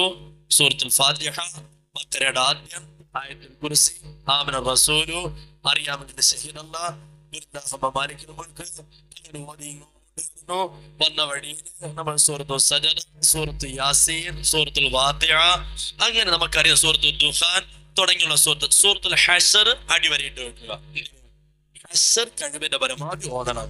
ബാക്കിയുള്ളത് അറിയാവുന്നൊക്കെ ഇങ്ങനെ ഖുർആൻ ഓടി ഓടി ഓടി അവസാനം വന്നു. നമ്മൾ അവസാനം അൽഹംദുലില്ലാഹ് ഖുർആന്റെ ഏകദേശമായി ഖുർആൻ അങ്ങോട്ട് മാറ്റി വെച്ചിട്ട് പൊക്കുന്നത് പോലെ 10, 30, 50 ഇഖ്ലാസ് ഒക്കെ ആയല്ലോ. അപ്പൊ ഖുർആന്റെ കാര്യത്തിൽ നമുക്ക് എന്തായി? സംതൃപ്തി ആയില്ലേ? അൽഹംദുലില്ലാഹ് മൊത്തത്തിലൊന്നും ഓടി. നമ്മൾ ആദ്യം പിടിച്ച് തസ്ബീഹ് പിടിച്ചോണ്ട് അല്ലാഹു ഇടുന്നാൽ മിക്കവാറും അസർ വരെ അവിടെ നിന്നിട്ട് മറിഞ്ഞിരിക്കും. അപ്പൊ നമ്മുടെ നെഫ്സിനെ ഒരു റാഹത്താക്കി നമ്മൾ ഖുർആൻ കഴിഞ്ഞു, ഒരു സെക്ഷൻ കഴിഞ്ഞു, ചെയ്തു. അത് കഴിഞ്ഞിട്ട് ഈ പറഞ്ഞ പോലെ ഖുർആന്റെ സെഷൻ കഴിഞ്ഞപ്പോ അന്ന് ദുആ ചെയ്തു. ഉസ്താദ് ദുആ കഴിഞ്ഞിട്ട് സംസാരിക്കണം. ഓക്കെ, ആയിക്കോട്ടെ. ഞാൻ പറഞ്ഞു എനിക്ക് കൊച്ചൊരു വിഷയം പറയണം, നിങ്ങൾക്കും അത് പറഞ്ഞുതരാം. ഞാൻ അന്ന് പറഞ്ഞ കാര്യം, ഞാൻ എല്ലാ വർഷവും പറഞ്ഞ കാര്യം അത്രയും ശുക്രിന്റെ സുജൂദ് ചെയ്തിട്ടുണ്ട്. ആരെങ്കിലും ശുക്രിന്റെ സുജൂദ് കൈകൊണ്ട് ശുക്രിന്റെ സുജൂദ് എന്നൊന്ന് അറിയാൻ വേണ്ടിയാണ്. അൽഹംദുലില്ലാഹ് എങ്ങനെ പഠിച്ചു? ഇങ്ങനെ ഫോൺ വഴി. അൽഹംദുലില്ലാഹ്. അപ്പൊ ശുക്രിന്റെ സുജൂദ് പറയുന്നൊരു സാധനമുണ്ട്. സത്യത്തിൽ അതിന്റെ മലയാളം പറഞ്ഞാൽ എങ്ങനെ? നന്ദിയുടെ സുജൂദ്. ഈ സാധനം ആദ്യമായിട്ട് ഞാൻ ചെയ്യുന്നത് 2006 എനിക്ക് 250 രൂപ അന്നത്തെ അവസ്ഥ. അതിനുമുമ്പ് അപേക്ഷ സമർപ്പിച്ചു. അല്ലാഹു എനിക്ക് നാളത്തേക്ക് ഒരു 250 രൂപ, കുറെ കടമുണ്ട്, അതിനകത്ത് ഇനിയും കൂടെ കടം. ഇപ്പൊ അന്നത്തെ അവസ്ഥ 2006. എന്തായാലും അപേക്ഷ സമയത്ത് മഗ്‌രിബ് കഴിഞ്ഞപ്പോ ഒരാൾ കൊടുത്തിട്ട് 250 രൂപ ചെക്ക് പടാന്ന് പാസ്സായി കൈ കിട്ടുക. പക്ഷെ ഇതും വാങ്ങിച്ചാൽ മോളിൽ പോയിട്ട് വല്ലാതെ കരഞ്ഞു. എത്ര തന്നെ പരിശോധിക്കാനാണോ പരീക്ഷിക്കാനാണോ ചോദിക്കുന്നത് കയ്യെത്തുന്നു. അന്ന് രാത്രി ഞാൻ കിതാബ് അന്ന് രാത്രി താഴ്മ നടത്താൻ വേണ്ടി നോക്കുമ്പോൾ അതിനകത്ത് ഈ പാഠമാണ് ശുക്രിന്റെ സുജൂദ്. അപ്പം ഞാൻ അന്ന് ഈ സദസ്സിൽ പറഞ്ഞ അറഫ, ഞാൻ പറഞ്ഞ നമുക്ക് അറഫ പോലത്തെ ഇല്ല. അതുകൊണ്ട് അതിന് നമ്മൾ ചെയ്യേണ്ട ഒരു വലിയ അമലാണ് ശുക്രിന്റെ സുജൂദ്. സിമ്പിളാണ്. നമ്മൾ നമസ്കാരത്തിൽ എല്ലാ നിബന്ധനകളും പാലിച്ചുകൊണ്ട് നമ്മൾ ഔറത്തൊക്കെ അറഫയുടെ ഗ്രൗണ്ടിൽ നമസ്കാരമൊക്കെ കഴിഞ്ഞ് ഖുർആൻ ഓതലൊക്കെ നമ്മൾ ഇരിക്കുന്നു. നമ്മൾ അവിടെ ഇരുന്നുകൊണ്ട് നമ്മൾ നിയ്യത്ത് ചെയ്യുന്നു, അല്ലാഹുവിന് ഞാൻ നന്ദിയുടെ സുജൂദ് ചെയ്യുന്നു, അല്ലാഹുവിന് ഞാൻ നന്ദിയുടെ സുജൂദ് ചെയ്യുന്നു. അല്ലാഹു അക്ബർ തക്ബീറത്തുൽ ഇഹ്റാം ചൊല്ലി അടുത്ത തക്ബീർ അല്ലാഹു അക്ബർ ചൊല്ലിക്കൊണ്ട് നമ്മൾ നേരെ സുജൂദിലേക്ക് പോകും. ആ സുജൂദ് അല്ലാഹു നമുക്ക് തന്ന നിഅമത്തുകൾ ഓരോന്ന് ഓർക്കുന്നു. അതുകൊണ്ട് പറയരുത് നമസ്കാരം ബാത്തിലാകും. നാക്കൊണ്ട് മലയാളം പറയാൻ പാടില്ല, അറബി ഉപയോഗിക്കാം. അതുകൊണ്ട് നമ്മൾ മനസ്സിൽ കരുതുന്നു, അല്ലാഹുവേ നീ എന്നെ മനുഷ്യനാക്കി. മനസ്സിൽ നാക്കൊണ്ട് പറയുന്നു അൽഹംദുലില്ലാഹ്. അല്ലാഹുവേ നീ എന്നെ മുസ്ലിമാക്കി. മനസ്സുകൊണ്ട് നാക്കുകൊണ്ട് അൽഹംദുലില്ലാഹ്. അല്ലാഹുവേ നമസ്കാരമുള്ളവനാക്കി. മനസ്സിൽ നാക്കുകൊണ്ട് അൽഹംദുലില്ലാഹ്. അല്ലാഹുവേ നീ എന്നെ പരിശുദ്ധ അറഫയിൽ എത്തിച്ചു. എനിക്ക് അറഫ ഫർള് വിടാൻ ഭാഗ്യം ലഭിച്ചു. നാക്കുകൊണ്ട് അൽഹംദുലില്ലാഹ്. നമുക്ക് ഇങ്ങനെ തന്നത്, മക്കളെ തന്നത്, സമ്പത്ത് തന്നത്, പട്ടിണിയില്ലാതെ ജീവിക്കാൻ തന്നത്, തന്നത്, വരുമാനം തന്നത്, എല്ലാം നമുക്കുണ്ടോ? ഓരോ മനസ്സിലിങ്ങനെ പറയുന്നു. ഓരോന്നിനും എന്ത് പറയുന്നു? അൽഹംദുലില്ലാഹ്, അൽഹംദുലില്ലാഹ്, അൽഹംദുലില്ലാഹ്. കുറെ പറയുക. അത് കഴിയുമ്പോ അല്ലാഹു അക്ബർ എഴുന്നേറ്റിരിക്കുന്നു. അസ്സലാമു അലൈക്കും വറഹ്മത്തുള്ളാഹി, അസ്സലാമു അലൈക്കും വറഹ്മത്തുള്ളാഹി. ഓക്കെ. അതുകൊണ്ട് ഇന്ന് തന്നെ പോയിട്ട് ഹജ്ജിനുള്ള അവസരം ഇത്രയും റബ്ബ് തന്നില്ലേ, ഇതിന് എന്ത് ചെയ്യണം? ഒരു ശുക്രിന്റെ ചെയ്തൂടെ? ചെയ്തൂടെ? ഇൻഷാ അല്ലാഹ്. മനസ്സിലായല്ലോ? അപ്പൊ രൂപം മനസ്സിലായല്ലോ? ഇരുന്നോണ്ട് അല്ലാഹുവിന് ഞാൻ നന്ദിയോടെ സുജൂദ് ചെയ്യുന്നു. അല്ലാഹു അക്ബർ തക്ബീർ ചൊല്ലി അടുത്ത സുജൂദിലേക്ക് മനസ്സിൽ ഓർത്തുകൊണ്ട് നാക്കുകൊണ്ട് കുറെ പറഞ്ഞിട്ട് അല്ലാഹു അക്ബർ എഴുന്നേറ്റിരിക്കുന്നു. അസ്സലാമു അലൈക്കും വറഹ്മത്തുള്ളാഹി, അസ്സലാമു അലൈക്കും വറഹ്മത്തുള്ളാഹി. ഈ ഞാൻ പറഞ്ഞ് അതുകൊണ്ട് എല്ലാവരും അൽഹംദുലില്ലാഹ് അറഫ കിട്ടി ഞാൻ കൂടുതൽ പ്രസംഗിക്കുന്നില്ല. ഈ ശുക്രിന്റെ സുജൂദ് എല്ലാവരും ഒന്ന് ചെയ്യണേ, ചെയ്യണേ. അൽഹംദുലില്ലാഹ് എല്ലാവർക്കും റാഹത്തായി. ഇപ്പൊ നമ്മൾ നസീഹത്ത് നടത്തി നമ്മുടെ പറഞ്ഞ അവര് അപ്പൊ അറഫയെ നേടിയതാരാ? ഞാൻ തന്നെ. തന്നൊരു ഫളല്ലേ. അതിലുപരി നമുക്ക് എന്തായി? പറ്റ സെറ്റായി. ഇങ്ങനെ നിങ്ങൾക്ക് ഇതൊക്കെ എവിടെ ഉപയോഗിക്കാം? ഇത് പഠിച്ചിട്ടങ്ങ് പോരുത്. അറഫയിൽ അവിടെ ചെന്ന് നമ്മൾ ടെൻറ്റ് ചിലപ്പോൾ ആർക്കും ഇത് അറിയാൻ വയ്യാത്തോണ്ടാ. നിങ്ങൾ എന്ത് ചെയ്തേക്കണം? ഇങ്ങനെ ഒരു ശുക്രിന്റെ സുജൂദുണ്ട് ഇൻഷാല്ലാഹ് ചെയ്യാൻ. എന്തുകൊണ്ട്? ആ ഒരു ഹാജ് ചെയ്താൽ അതിന്റെ കോപ്പി അപ്പോഴേ എവിടെ കയറി? നമ്മുടെ അക്കൗണ്ടിൽ. മാക്സിമം നിറച്ചോണം. എത്ര പേരെ കൊണ്ട് ചെയ്യാനിരിക്കാനൊക്കെ അത്രയും പേരെ കൊണ്ട് ചെയ്യിക്കാം. നിങ്ങൾ ജയിച്ചാൽ എനിക്കും കിട്ടും. അപ്പൊ അതുകൊണ്ട് ഇൻഷാല്ലാഹ് നമുക്ക് ഷെയർ കച്ചവടം ഇങ്ങനെ ചെയ്യാം. അൽഹംദുലില്ലാഹ് അറഫയായി. അസർ അങ്ങോട്ട് പ്രത്യേകിച്ച് വേണം പറഞ്ഞു. ഞാൻ പറഞ്ഞത്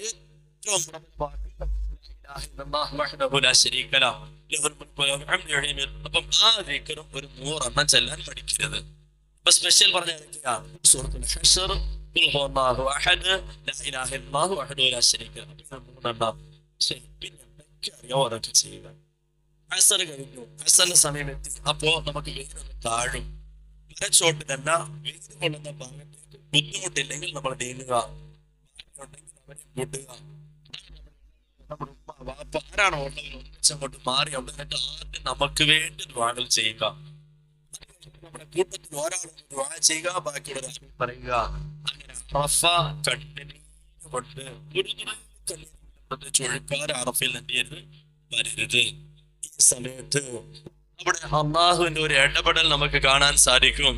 ഈ പരിശുദ്ധമായ അറഫയിൽ എല്ലാവരും വന്ന് കൂടുന്ന സമയത്ത് അല്ലാഹു സുബ്ഹാനഹു വ തആല പറയുന്നു, നബി സല്ലല്ലാഹു അലൈഹി വസല്ലം ഹദീസ്, ഖാല റസൂലുള്ളാഹി സ്വല്ലല്ലാഹു അലൈഹി വസല്ലം, ഇദാ കാന യൗമു അറഫ, അറഫ ദിവസമായി കഴിഞ്ഞാൽ, ഇന്നല്ലാഹ യൻസുലു ഇല സമാഇ ദുനിയ, അല്ലാഹു സുബ്ഹാനഹു വ തആല മനുഷ്യന്റെ അടുക്കലേക്ക് വരുന്നു. പറഞ്ഞാൽ മനുഷ്യരിലേക്ക് റബ്ബ് ചേരുന്നു. അത്ര ാണ് പറയുന്നത്. പടച്ചോൻ എപ്പോഴും കബൂലാക്കാൻ തയ്യാറായി. ആ ഒരു ആശയമുള്ള, അല്ലാതെ പടച്ചോൻ ഇറങ്ങി വരലൊന്നും അല്ല.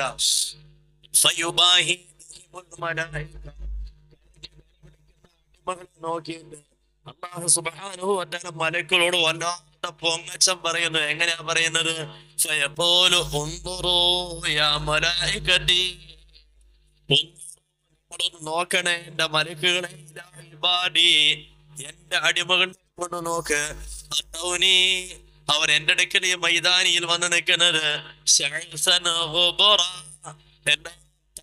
പരുവമായി 5-ന്റെ അന്ന് കെട്ടിവെച്ച മുടിയുമായിട്ടാണ് വന്ന് നിൽക്കുന്നത്. അതുപോലെ ആണുങ്ങൾ കുളിച്ചിട്ടില്ല ദിവസങ്ങളായി.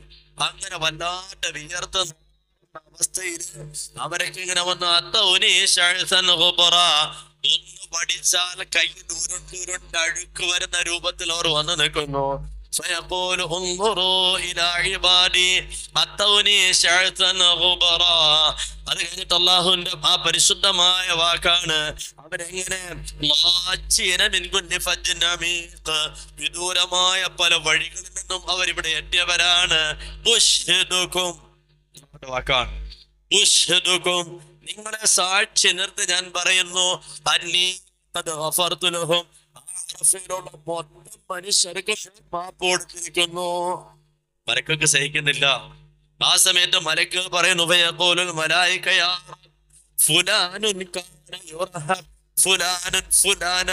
അല്ലാഹുവേ ഇന്നയാള് അവൻ എങ്ങനെ കഴിഞ്ഞിട്ട് വന്നാന്നറിയോ?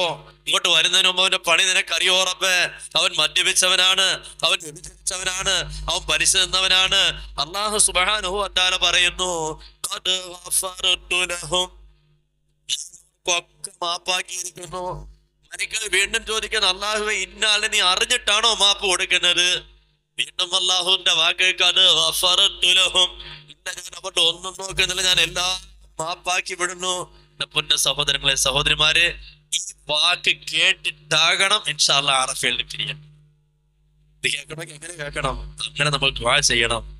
ആ സമയത്ത് നമ്മുടെ മനസ്സിലേക്ക് ഒരു കുളിര് കയറി വരും, ആ മനസ്സിലേക്ക് ഒരു വല്ലാത്ത രോമാഞ്ചം കയറി വരും. നമ്മുടെ ആ കരച്ചിൽ, എന്റെ റബ്ബേ നീ അല്ലാതെ എന്നെ സ്വീകരിക്കാൻ ആരും ഇല്ല റബ്ബേ, എത്ര അക്രമം കാണിച്ചാലും നീ മാപ്പാക്കുന്നതല്ലേ, അല്ലാഹുവേ പൊറുക്ക് റബ്ബേ.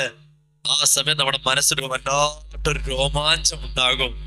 കൃത്യമായി നമുക്ക് ബോധ്യപ്പെടും, എന്റെ റബ്ബ് എന്നെ കൈവിടില്ല, കാരണം അവൻ എന്നെ നമുക്ക് വേണം. അതോടൊപ്പം പേടിയും വേണം. അല്ലാഹുവിനെ സ്വീകരിക്കേണ്ട കാര്യമൊന്നും ഇല്ല, എന്റെ റബ്ബിനെ സ്വീകരിക്കുക തന്നെ ചെയ്യും. ആ നിലയിൽ ഇൻഷാ അല്ലാഹ് അറഫയുടെ മഗ്‌രിബ് വരെ നമ്മൾ അറഫയുടെ മഗ്‌രിബായി നമ്മുടെ സമയം സുബഹി വരെ മറന്നു പോകരുത്. പക്ഷെ ഇപ്പൊ നമ്മൾ എപ്പോ വരെ നിൽക്കുന്നുള്ളൂ? ശ്രേഷ്ഠമായ സമയം കഴിഞ്ഞു, മഗ്‌രിബ് അങ്ങോട്ട് കഴിഞ്ഞു. മഗ്‌രിബ് കഴിഞ്ഞപ്പോ ഹനഫികളെ സംബന്ധിച്ചിടത്തോളം നിങ്ങളുടെ മഗ്‌രിബ് ഇപ്പൊ ഇവിടെ ഇല്ല, നിങ്ങൾക്ക് മഗ്‌രിബ് മുസ്ദലിഫയിലേ ഉള്ളൂ. അവർക്ക് മഗ്‌രിബിന്റെ സമയം ഇശ ആവുമ്പോഴാണ്. ഇശ ആവുമ്പോ മുസ്ദലിഫ പോയിട്ട് അവർ നിസ്കരിക്കുന്നത്. അറഫ മഗ്‌രിബ് നിസ്കരിച്ചാലും ശരി, ആ നിസ്കാരം സഹിയല്ല. അവർ മുസ്ദലിഫ പോയിട്ട് ഇശാന്റെ സമയമായി കഴിഞ്ഞിട്ട് മഗ്‌രിബ് നിസ്കരിക്കണം, ഒരു ബാങ്ക് കൊടുത്തിട്ട് മഗ്‌രിബ് നിസ്കരിക്കണം, എന്നിട്ട് ഇശായി നമസ്കരിക്കണം. അതാണ് അവരുടെ നിയമം. ശാഫികളെ സംബന്ധിച്ചിടത്തോളം ഈ പറഞ്ഞതുപോലെ നമ്മൾ സൗകര്യം നോക്കുക. ഇപ്പൊ നമുക്ക് മുസ്ദലിഫയിൽ പോയിട്ട് ജമ്മും കസ്റും ആക്കലാണ് യാത്രക്കാർക്ക്. അല്ലാത്തവരെ സംബന്ധിച്ചിടത്തോളം അവരെന്ത് ചെയ്യുക? ഈ പറഞ്ഞതുപോലെ എങ്ങനെയാ സൗകര്യം പോലെ ചെയ്യുക എന്ന് പറഞ്ഞാൽ, മിക്കവാറും നമ്മളൊക്കെ ചെയ്യുക എന്ന് പറഞ്ഞാൽ ഈ പറഞ്ഞ പോലെ പലപ്പോഴും മുസ്ദലിഫ നമുക്ക് കിട്ടാറില്ല. മുസ്ദലിഫ കിട്ടില്ല. എന്തുകൊണ്ട്? ഇപ്പൊ ദുൽഹജ്ജ് 9 മഗ്‌രിബോടെ കഴിഞ്ഞു. അപ്പൊ 8, 9 മനസ്സിലായല്ലോ. 9 രാത്രി. ഈ രാത്രിയിൽ ഒരു അമലുണ്ട്. അതെന്താ? അറഫയിൽ കഴിഞ്ഞിട്ട് നമ്മൾ എവിടെ വരണം? മുസ്ദലിഫയിൽ പാർക്കണം. മുസ്ദലിഫയിൽ പാർക്കുന്നതിന്റെ സമയം ശാഫി ഹനഫി ഉണ്ട്. ശാഫികളെ സംബന്ധിച്ചിടത്തോളം അർദ്ധരാത്രി മുതൽ സുബഹി വരെയുള്ള സമയമാണ് മുസ്ദലിഫയിൽ നിൽക്കേണ്ടത്, വാജിബാണ്. ഹനഫികളെ സംബന്ധിച്ചിടത്തോളം അർദ്ധരാത്രി മുതൽ സുബഹി വരെയുള്ള സമയം സുന്നത്താണ്. സുബഹി മുതൽ ഉദയം വരെയുള്ള സമയത്തിനിടയിൽ അല്പം നിൽക്കലാണ് അവർക്ക് വാജിബ്. മനസ്സിലാക്കണേ, രണ്ടു കൂട്ടം ഉള്ളതുകൊണ്ടാണ് രണ്ടും പറയുന്നത്. അപ്പൊ നമ്മള് മിക്കവാറും ബസ്സിന് വരുന്നവർ നടന്നു വരികയാണെങ്കിൽ മഗ്‌രിബ് കഴിഞ്ഞിട്ട് നമ്മൾ നടന്നാൽ ഒരു 10-10:30 ആകുമ്പോ നമുക്ക് എവിടെ എത്താം? ഇനി മുസ്ദലിഫയിൽ എത്താം. ഒരു 9 കിലോമീറ്റർ നടക്കണം, അല്ലെങ്കിൽ 10 കിലോമീറ്റർ. ബസ് വരികയാണെങ്കിൽ രാത്രി ഒരു 9-9:30 ബസ് കിട്ടും. ചിലപ്പോ രാവിലെ 5 മണി ആവുമ്പോഴേക്ക് എവിടെ എത്താം? മുസ്ദലിഫയിൽ എത്താം. അപ്പോഴത്തേക്ക് എന്ത് കഴിഞ്ഞു? എന്ത് ചെയ്യും? ഒരു വാജിബ് പോയാൽ എന്ത് ചെയ്യണം? ആടിനെ അറുത്തു കൊടുക്കണം. വേണ്ട. കാരണം എന്താ? നമുക്ക് ഒറ്റയ്ക്കല്ല, നമ്മുടെ കൂട്ടത്തിൽ പലരുമുണ്ട്. ഇവരെ കൊണ്ടൊക്കെ വന്ന് നമ്മൾ വരാൻ വേണ്ടി നമ്മൾ കാരണമല്ല എന്ത് ചെയ്യുന്നത്, തടസ്സമായത്. അതുകൊണ്ട് വിട്ടുവീഴ്ചയുണ്ട്. നമ്മൾ സൗകര്യം പോലെ എത്തിയാൽ മതി. ആ മുസ്ദലിഫ നമ്മുടെ തന്നെ കിട്ടും. ആട്ടിനെ അറുത്തു കൊടുക്കാൻ നിർബന്ധമില്ല. ഫിഖ്ഹിൽ വളരെ കൃത്യമായി പറയുന്നുണ്ട്. ഇതറിയാൻ വയ്യാ പലരും എന്തെയും ബേജാറാകലുണ്ട്. നമ്മൾ ഇറങ്ങി വരാൻ വേണ്ടി, പക്ഷെ തിരക്കാണ്, നമുക്ക് എത്താൻ ഒക്കുന്നില്ല, വണ്ടി ബ്ലോക്ക് ആകും, അവിടെ കിടക്കും, പിന്നെ ഇറങ്ങി നടക്കണം, എത്ര ഓടിയാലും പിന്നെ എത്തുന്നില്ല. അങ്ങനത്തെ അവസ്ഥയൊക്കെ വന്നു കഴിഞ്ഞാൽ ആ മുസ്ദലിഫ പോയതിന്റെ പ്രശ്നം നമ്മളായിട്ട് മുസ്ദലിഫ കളഞ്ഞതാണെങ്കിൽ വരും, ഒരാട്ടിനെ അറുത്തു കൊടുക്കേണ്ടി വരും. ഷാഫി മദ്ഹബ് അനുസരിച്ച് സുബഹി വരെ സമയം, ഹനഫി മദ്ഹബ് അനുസരിച്ച് സുബഹി വരെ സുന്നത്ത്, സുബഹി ആയി ഉദയം വരെയുള്ള സമയത്തിനിടയിൽ കൂടുതൽ വാജിബ്. ശരി, മുസ്ദലിഫ വല്ല പണിയുണ്ടോ? ഒന്നുമില്ല. അവിടെ എങ്ങാനും വന്ന് ചുരുട്ട് കൂടുക, ഏത് കിങ്കരന്മാരും വന്ന് ഒതുങ്ങുന്ന സ്ഥലമാണ്. ഒരു രക്ഷയില്ല, ഒരു ടെന്റ് ഇല്ല, ഒന്നുമില്ല. രാത്രിയാണ്. ഈ പറഞ്ഞ പോലെ ടൈല് കാണും. ആ ടൈല് 45 ഡിഗ്രി അങ്ങോട്ട് പഴുത്ത് കിടക്കുന്ന ടൈലിൽ കിടന്നാൽ അതിനേക്കാൾ നല്ല സുഖം. അപ്പം അങ്ങുള്ള സ്ഥലത്തേക്കാ നമ്മൾ വന്ന് കിടക്കുന്നത്. എവിടെയെങ്കിലും ഒരു ബെഡ്ഷീറ്റോ വല്ലോ ഒന്ന് വിരിക്കുക, അവിടെ ഒന്ന് ചരിഞ്ഞാലായി. അതിനുശേഷം നമ്മൾ എന്ത് ചെയ്യുക? നമസ്കാരം, അതിന്റെ തഹജ്ജുദിന്റെ സമയമാവും, നോക്കുമെങ്കിൽ നിസ്കരിക്കുക. പിന്നെ ഒരു കുപ്പി വെള്ളം എപ്പോഴും നമ്മുടെ ഈ കരുതണം. എന്തിനാ? ഒന്ന് മൂത്രം വെച്ച് കഴുകാൻ വേണ്ടി തന്നെ. കാരണം അവിടത്തേക്ക് മൂത്രപ്പേരുടെ ക്യൂ, മുസ്ദലിഫയുടെ മെയിൻ പാർട്ടൊക്കെ ചെന്നാൽ 50 or 60 എണ്ണം കാണും. പിന്നെ അവിടെയൊക്കെ മലഞ്ചരിവുണ്ട്. നമുക്ക് 1 ലിറ്ററിന്റെ ഒരു കുപ്പി വെള്ളം എപ്പോഴും പൈപ്പുണ്ട്. വെള്ളം പിടിച്ച് വെക്കാമെങ്കിൽ നമുക്കൊരു 3-4 പേരെ കൂടെ കൂട്ടി അങ്ങോട്ട് പോയി അവരെ നിർത്തി ഒരു മറയാക്കി ആ മലഞ്ചരിവിന്റെ മൂലയ്ക്കോട്ട് പോയി എന്ത് ചെയ്തേക്കാം, അവിടെ ഇരുന്നങ്ങ് മൂത്രം ഒഴിച്ച് കഴിഞ്ഞിട്ട് നമുക്ക് വരും. നമുക്കൊരു മറയും കിട്ടി, നമ്മുടെ കാര്യം സാധിച്ചു. അടുത്ത ആളൊന്ന് മറയാട്ടി നിൽക്കുക, അടുത്ത ആൾ പോയി മൂത്രം ഒഴിക്കാനോ പറഞ്ഞാൽ ഈ സ്ഥലത്ത് മൂത്രം ഒഴിച്ചൊന്നും മറ്റു പ്രശ്നങ്ങളൊന്നുമില്ല. മുസ്ദലിഫയുടെ ഒരു മൂലയാണ്, മലഞ്ചരുവാണ്. ഇത് നാളെ മുതൽ അവിടെ ഉപയോഗം. ആ കൂടെ ആ നാട്ടിന്റെ ഉപയോഗം എന്ന് പറഞ്ഞാൽ ഒരൊറ്റ രാത്രിയുടെ ആ അർദ്ധരാത്രി മുതൽ സുബഹി സമയമാണ്. അതെന്നറിയോ? ഈ മൂത്രത്തിന് ബുദ്ധിമുട്ടൊക്കെ ഉള്ള ആൾക്കാര് ക്യൂവിൽ നിന്നാൽ ഡ്രസ്സും കൂടെ തായിപ്പോ പ്രശ്നമാവും. അങ്ങനെയൊക്കെയുള്ള നിർബന്ധ സാഹചര്യം വന്നാൽ ഇങ്ങനെയൊക്കെ ആൾക്കാർക്ക് ശല്യമില്ലാത്ത ഏതെങ്കിലും മലയോട് ചേർന്ന ഭാഗത്തൊക്കെ പോയി അങ്ങനെയൊക്കെ വേണ്ടി വന്നാൽ ചെയ്യുക. എന്തോ ആകട്ടെ, നമ്മൾ മുസ്ദലിഫയിൽ രാപാർക്കൽ നമ്മുടെ കാര്യം കൊണ്ട് തടസ്സമാക്കാത്ത രൂപത്തിൽ തടസ്സം വന്നാൽ പ്രശ്നമില്ല. നമ്മളായിട്ട് തടസ്സം വരുത്താതിരിക്കുക. മുസ്ദലിഫയിൽ രാത്രി താമസിക്കുക വാജിബാണ്. ഹനഫിയിലെ സുബഹി മുതൽ ഉദയം വരെയുള്ള സമയത്തിനുള്ളിൽ അവിടെ എന്ത് ചെയ്യുക? താമസിക്കുക വാജിബാണ്. അത് കഴിഞ്ഞു പോലെ ദുആയൊക്കെ ചെയ്തു. അപ്പൊ 9-ാം രാത്രിയും കഴിഞ്ഞു. ആ മുസ്ദലിഫയിൽ നിന്ന് സുബഹി നമസ്കാരവും കഴിഞ്ഞു ഒരു 20 കല്ല് പറക്കുക. നിർബന്ധമല്ല, സുന്നത്ത്. 20 കല്ല്, ഒരു കടലയ്ക്ക വലിപ്പം മാക്സിമം പോയാൽ നമ്മൾ ഒരു ഈത്തപ്പഴക്കുരുവിന്റെ മാക്സിമം പോയാൽ, അപ്പൊ ചെറിയ കല്ലുകളാണ്. 10-80 കല്ല് ഒരു കുപ്പിക്കകത്ത് വാരിയിടുക. കല്ല് തന്നെയാണ്, മൺകട്ടയും മറ്റേ നേഴ്സും ഒന്നും ആകരുത്. അപ്പൊ അതും വാരിയിട്ടു നമ്മൾ എന്ത് ചെയ്യുന്നു? മുസ്ദലിഫയിൽ നിന്ന് യാത്ര ചെയ്യുന്നു. നമ്മൾ എങ്ങോട്ടാ പോകുന്നത്? നേരെ ഇപ്പൊ നമ്മുടെ റൂട്ട് ക്ലിയർ ആയല്ലോ. മുസ്ദലിഫ വഴി നമ്മൾ എവിടെ വന്നു? അറഫ വന്നു. അറഫയിൽ 9-ന്റെ രാത്രി എവിടെ എത്തി? മുസ്ദലിഫയിൽ എത്തി. അതോടുകൂടി നമ്മളൊക്കെ ഒരു പരുവമായി, എല്ലാം ഒരു പരുവമായി. ചിലപ്പോ നമ്മൾ ഈ പറഞ്ഞ കുടിവെള്ളത്തിന് യാചിക്കുന്ന ദിവസമായിരിക്കും ഈ 10-ന്റെ രാവിലെ. അങ്ങനെ രാവിലെ നമ്മൾ എന്ത് ചെയ്യുന്നു? ഒരു 6 കിലോമീറ്റർ ഉണ്ട്. രക്ഷയില്ല. ആർക്കെങ്കിലും മെട്രോയുടെ അത് അവര് തീരുമാനിക്കുന്ന, നമ്മൾ തീരുമാനിക്കുന്നതല്ല. അവർ തീരുമാനിച്ച് മെട്രോയ്ക്ക് അവസരം കിട്ടിയിട്ടുണ്ടെങ്കിൽ അവർക്കൊരു 2-3 കിലോമീറ്റർ നടന്നാൽ മതി. അല്ലാത്ത എല്ലാവർക്കും ഒരു 6 കിലോമീറ്റർ നടക്കണം. അതുകൊണ്ട് തന്നെ നമ്മുടെ കയ്യിൽ ഇച്ചിരി ഗ്രീസ് കരുതി വെക്കണം. ഗ്രീസ് വണ്ടിക്കിടുന്ന ഗ്രീസ് അല്ല, നമ്മുടെ കാറ്റൊക്കെ ഒരു സാധനം ഉണ്ടല്ലോ, വാസലിൻ. മണമില്ലാത്ത വാസലിൻ പോലത്തെ ഏതെങ്കിലും ക്രീമുകൾ. എന്തിനാണെന്നറിയോ? ഈ നടക്കുന്ന നടപ്പിൽ ഭയങ്കരമായിട്ട് എനിക്കൊക്കെ സാധനം ഉണ്ടാകുന്നതാ. കാരണം പ്രത്യേകിച്ച് ഇച്ചിരി തടിയുണ്ടെങ്കിൽ നമ്മൾ കുറച്ചും കൂടെ നടക്കുമ്പോ ഒന്നും, അതുപോലെ പാൻറ് പോലത്തെ ഉണ്ടാവും. ഈ ഒരു അവസ്ഥയിൽ നമ്മുടെ തുടയിലെ രോമങ്ങൾ കുറച്ചും കൂടെ നടക്കും.